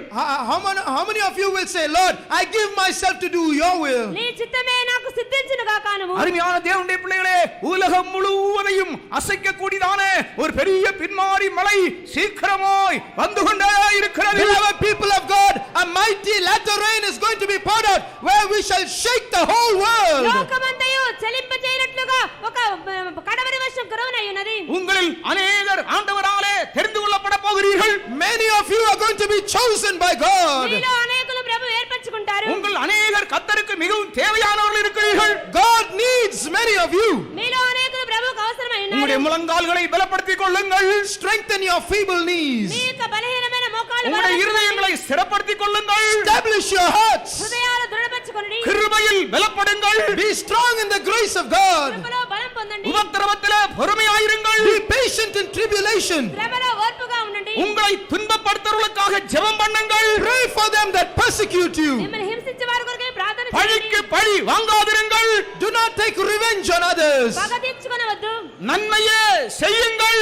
Do good. మేలు చేయండి. கர்த்தர் கேட்பார், நான் உன்னை எப்படி கைவிட முடியும்? The Lord will ask, how can I forsake you? నేను ఎట్లా విసర్జింతును நான் உன்னை అంటున్నాడు. எப்படி கைவிட முடியும்? Just how can I forsake you? నేను ఎట్లా నిన్ను విసర్జింతును. இந்த நேரத்தில் கர்த்தர் உன்னோடு நேரடியாய் பேசுகிறார். Now the Lord is speaking directly to you. సమలో ప్రభువే నీతో మాట్లాడుతున్నారు. அவர் என்னோடு பிரத்யட்சமாய் பேசுகிறார். He is speaking clearly to ఆయనే you. నీతో మాట్లాడుతున్నారు. நான் உன்னை எப்படி கைவிடுவேன்? How will I forsake you? నేను ఎట్లా నిన్ను విసర్జింతును. நான் உன்னை எப்படி உன்னை விட்டு விலகுவேன்? How shall I leave you? నేను ఎట్లా నిన్ను ఎడబాయుదును. நான் உன்னோடு இருப்பேன். I will be with you. నేను నీతో కూడా நான் ఉంటాను. உன்னோடு இருப்பேன். I will be with you. నేను నీతో ఉంటాను. நான் உன்னை விட்டு விலகவே மாட்டேன். I will never leave నేను you. నిన్ను ఎడబాయను. கர்த்தரோடு நெருங்குங்கள். Draw nigh to God. ప్రభు దగ్గరకు రండి. Oh Jesus. Hallelujah. Riban marum dalaba sangari kerila brahanam talaria. Oh, dibikata balagada bakati dibikata baude dibikata dibikata balagada dibikata dibikata balagada dibikata dibikata balagada dibikata balagada. Oh, hallelujah. Hallelujah. Andore. Amen Jesus. Hallelujah. நாம் அடிக்கடி ஒரு பாட்டு படிப்போம். We very often sing a song. காப்பார் உன்னை காப்பார். The Lord will preserve you. ప్రభు నిన్ను కాపాడుదురని. நிச்சயமாய் காப்பார். He will certainly keep you. తప్పకుండా కాపాడతారు. என்னை காத்தார். He kept me. నన్ను కాపాడారు. என்னை காத்த விதத்தை சிந்தித்து பார்க்க முடியாது. I just cannot imagine how he preserved me. నన్ను ఎలా కాపాడారో తలంచలేను. அது அறிவுக்கு அப்பாற்பட்டதாக இருக்கிறது. It is beyond my imagination. అది నేను గ్రహించలేని గూఢమైన కార్యము. என்னுடைய வாகனம் விபத்தான அன்றைக்கு அதே ஸ்தலத்தில் 5 வாகனங்கள் விபத்துக்குள்ளாய் இருக்கிறது.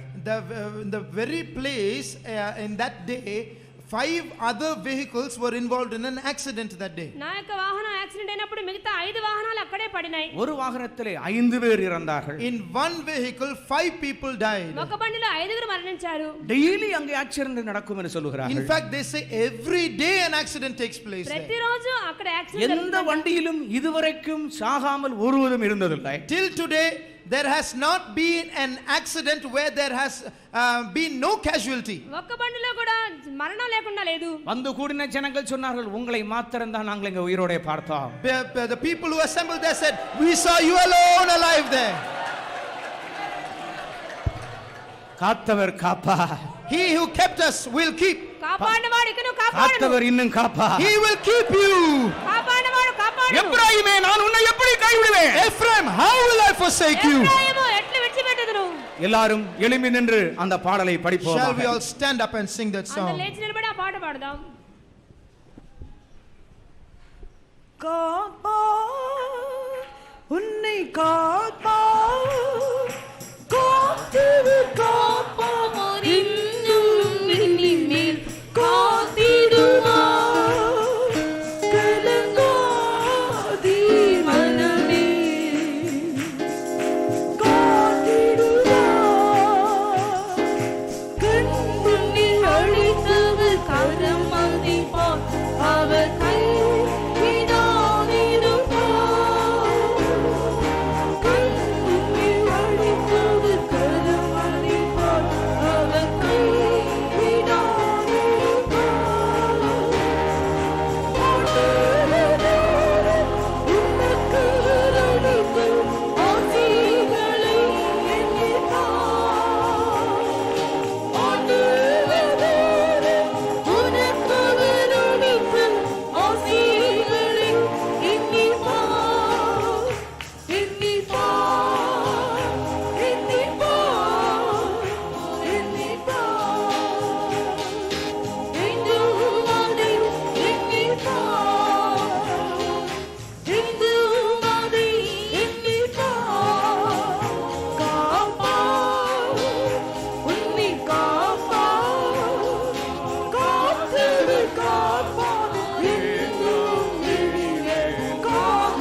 பரிசுத்தத்தில் அலங்கரித்தார்.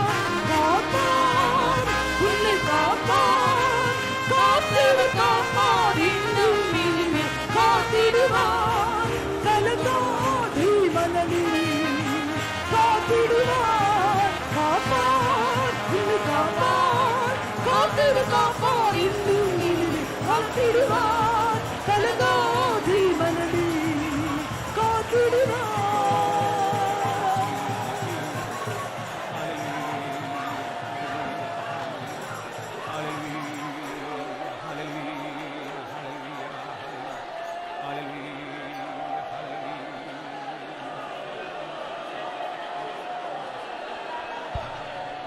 கொஞ்சம் பரிசுத்த ஆவியானுடைய கிரியைகளுக்கு நாம் கொஞ்சம் இடம் கொடுக்க வேண்டும்.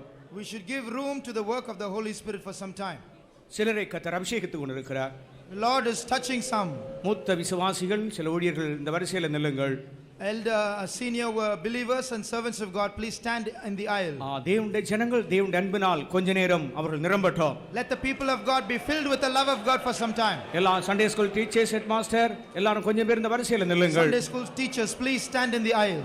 கர்த்தருடைய ஆவியானவர் கிரியை செய்ய முடிய ஒரு சில நிமிஷங்களை நாம் கொடுப்போமாக. We shall give the Holy Spirit a few minutes to work amongst us. இது பரிசுத்த ஆவியானுடைய சபை. This is the church of the Holy Spirit. கர்த்தர் உங்களை காப்பார். The Lord shall preserve you. கர்த்தர் உங்களை கைவிட மாட்டார். The Lord will not forsake you.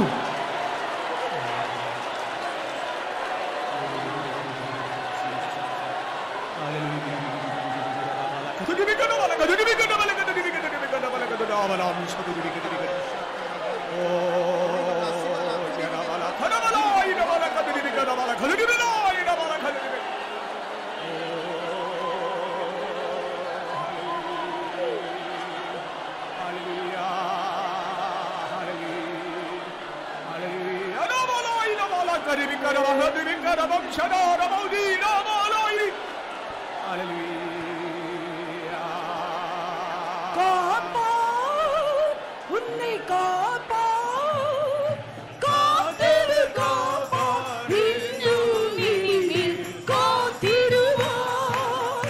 கலங்காதே மனமே, காத்திடுவார்.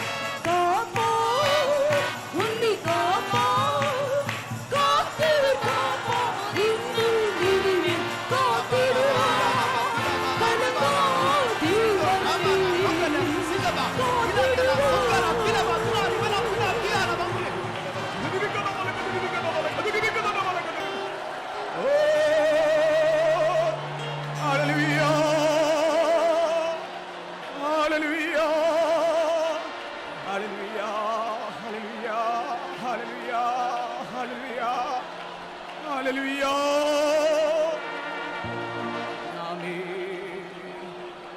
கர்த்தர் உன்னை இதுவரைக்கும் பாதுகாத்தது அவருடைய நாமத்தை இன்னும் உன்னிலும் மகிமைப்படுத்தும்படியாக.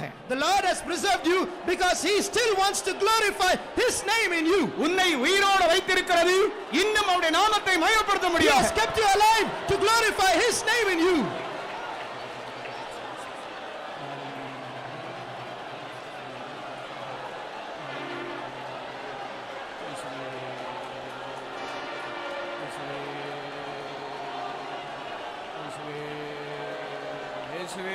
இயேசுவே, பரிசுத்த ஆவியானவரே, இயேசுவின் நாமத்தில் அசைவோடு வீராக. ஓ மலாக்கர மஹஷமன ஹஜிபிக்கர மந்தராயரி விக்கர மலாக்கர.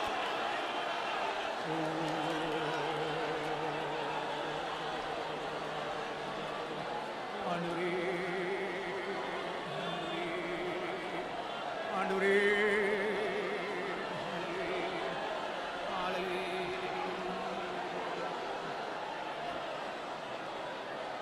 என்னுடைய குடும்ப பிரச்சனைக்கு இன்னும் பரிகாரம் இல்லையே என்று நீ உன் இதயத்தில் சொல்லிக் கொண்டிருக்கிறாய். You keep saying in your heart, there is no end to my family problems. உன்னுடைய குடும்ப பிரச்சனைக்கு பரிகாரம் உண்டாயிற்று. There is an end to that problem. கர்த்தர் உனக்கு ஒரு முடிவை கட்டி இருக்கிறார். God has commanded a solution.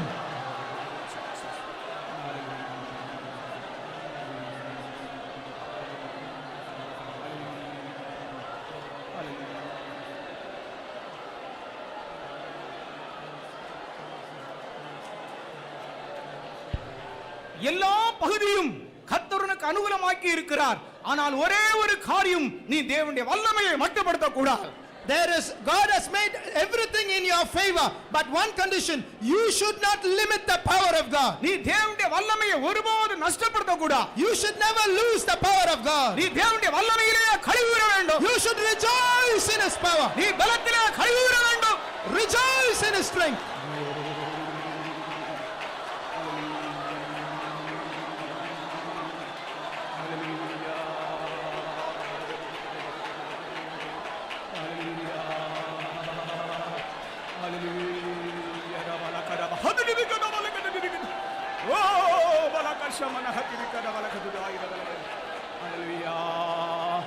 சோத்ரம் சோத்ரம் சோத்ரம் சோத்ரம் சோத்ரம். ஜெயம் ஜெயம் அல்லேலூயா, ஜெயம் ஜெயம் எப்போதும், ஜெயம் ஜெயம் அல்லேலூயா, ஜெயம் ஜெயம் எப்போதும், இயேசுவின் நாமத்திற்கு ஜெயம் ஜெயம் எப்போதும், இயேசுவின் நாமத்திற்கு ஜெயம் ஜெயம் எப்போதும், ஜெயம் ஜெயம் அல்லேலூயா, ஜெயம் ஜெயம் எப்போதும், ஜெயம் ஜெயம் அல்லேலூயா, ஜெயம் ஜெயம் எப்போதும், இயேசுவின் நாமத்திற்கு ஜெயம் ஜெயம் எப்போதும், இயேசுவின் நாமத்திற்கு ஜெயம் ஜெயம் எப்போதும், ஜெயம் ஜெயம் அல்லேலூயா, ஜெயம் ஜெயம் எப்போதும், ஜெயம் ஜெயம்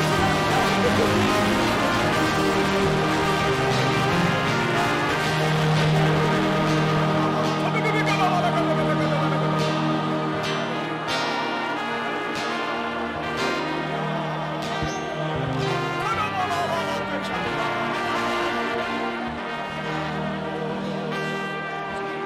ஜெயம் எப்போதும், இயேசுவின் நாமத்திற்கு ஜெயம் ஜெயம் எப்போதும், இயேசுவின் நாமத்திற்கு ஜெயம் எல்லாரும் கரங்களை உயர்த்தி கர்த்தரை ஸ்தோத்திரிப்போம். Praise the Lord, praise the Lord, praise the Lord, praise the Lord, praise the Lord. நம்முடைய ஆராதனை கர்த்தர் நடத்தி தந்தபடியினால ஸ்தோத்திரம் பண்ணுவோம். அவர் மகிமையாய் வெற்றி சிறந்தபடியினால் ஸ்தோத்திரம் பண்ணுவோம். கர்த்தர் பெரியவராய் நம்முடைய மத்தியில் இருக்கிறபடியினால் ஸ்தோத்திரிப்போம்.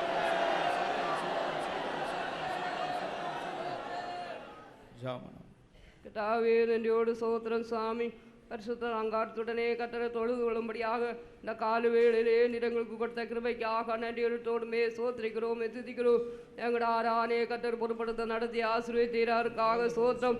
பலவிதமான நிலவரங்களோடு வந்ததான ஜனத்தோடு நீர் பேசினீர், ஆற்றினீர், தேற்றினீர், தைரியப்படுத்தினீர், உயிர்ப்பித்தீராருக்காக நன்றியோடுமே சோத்திரிக்கிறோம், துதிக்கிறோம். கர்த்தாவே ஆண்டவரே சுவாமி, நாங்கள் கேட்கிறதான சத்தியத்தில் கேட்டபடி ஜீவிக்கும்படியாக எங்களுக்கு விசேஷித்த கிருபை நீர் எங்களுக்கு தரும்படியாக வேண்டிக்கிறோம் சுவாமி. பாவத்தை விட்டு விலகி ஓடி ஒவ்வொரு தங்களை பாதுகாத்துக் கொள்ளும்படியாக ஒருவருக்கு கிருபை தரும்படியாக வேண்டிக்கிறோம். கர்த்தர் காண்கிறார் என்கிற ஒரு பயம் நடுக்க ஒவ்வொருக்கு தரும்படியாக வேண்டிக்கிறோம் சுவாமி. பாவத்துக்கு மறுத்தேன் என்று எண்ணிக்கொண்டு ஜீவிக்கும்படியாக ஒவ்வொருக்கு நீர் கிருபை தரும்படியாக வேண்டிக்கிறோம். கர்த்தாவே ஆண்டவரே நீர் வாசம் பண்ணும்படியாக உம்முடைய வாச செலவாக நீர் எங்களை தெரிந்து கொண்டபடினால ஸ்தோத்திரம். இந்த ஆலயத்தை நாங்கள் தீட்டுப்படுத்தாதபடி பரிசுத்தமாக பாதுகாத்துக் கொள்ளும்படியாக ஒவ்வொருக்கும் விசேஷித்த கிருபை தரும்படியாக வேண்டிக்கிறோம். கர்த்தாவே ஒவ்வொருடைய இருதயங்களை விசாலப்படுத்தும்படியாக வேண்டிக்கிறோம். நீர் எங்கிட்ட மட்டும் பெரிய காரியங்களை செய்வேன் என்று வாக்குத்தத்தம் செய்திருக்கிறீர் கர்த்தாவே. நீர் பெரிய காரியங்களை செய்து நடத்தினபடினாலே ஸ்தோத்திரம் கர்த்தாவே. இன்னும் பலமுள்ள கரத்துக்குள்ள ஒவ்வொருவரும் பாதுகாக்கப்பட நீர் உதவி செய்யும்படியாக வேண்டிக்கிறோம் கர்த்தாவே. ஆண்டவரே தேவனுடைய ஹிருதயத்தை துக்கப்படுத்ததான காரியங்கள் எங்களுடைய ஜீவியத்தில் வராதபடி நாங்கள் ஜீவியத்தை ஜாக்கிரதையாய் பாதுகாத்து கொள்ள கிருபை தரும்படியாக வேண்டிக்கிறோம் கர்த்தாவே. எந்த பாவம் எங்களுக்குள்ள பிரவேசிக்காதபடி வேறுபட்டு ஒரு ஜீவியம் செய்யும்படியாய் ஒவ்வொருக்கு நீர் கிருபை தரும்படியாய் வேண்டிக்கொள்ளும் கர்த்தாவே. கடைசி வரைக்கும் நீர் பாதுகாப்பேன் என்று வாக்குத்தத்தம் செய்திருக்கிறீர். வாக்கு மாறாத தேவனாய் நீர் எங்களோடு கூட இருக்கிறதால ஸ்தோத்திரம். ஆண்டவரே நீர் எங்களை உம்மை போல மாற்றி சீயோனாய் எருசலேமாய் மாற்றி கொண்டிருக்கிறதால ஸ்தோத்திரம் கர்த்தாவே. சீயோனை கட்டி அது சீக்கிரம் மகிமையில நீர் வெளிப்பட போகிறீர். அந்த நாளுக்காக நீர் எங்களை ஆயத்தப்படுத்தி கொண்டிருக்கிறதால ஸ்தோத்திரம். உங்களுடைய ஜனத்தை ஆசீர்வதியும் பாதுகாத்துக் கொள்ளும் வரைக்கும் ஆயத்தப்படுத்தும் இயேசுவின் நாமத்தில் பிதாவே. நம்முடைய கர்த்தராகிய இயேசு கிறிஸ்துவின் கிருபையும் பிதாவாகிய தேவனுடைய அன்பும் பரிசுத்த ஆவியானவருடைய ஐக்கியமும் நாம் நீரோடும் சகல பரிசுத்தவான்களோடும் கர்த்தருடைய வருகை விருந்தம் கூட இருப்பதாக. ஹல்லேலூயா, ஹல்லேலூயா, ஹல்லேலூயா. இப்பொழுது ஒரு குழந்தை பிரதிஷ்டை உண்டு.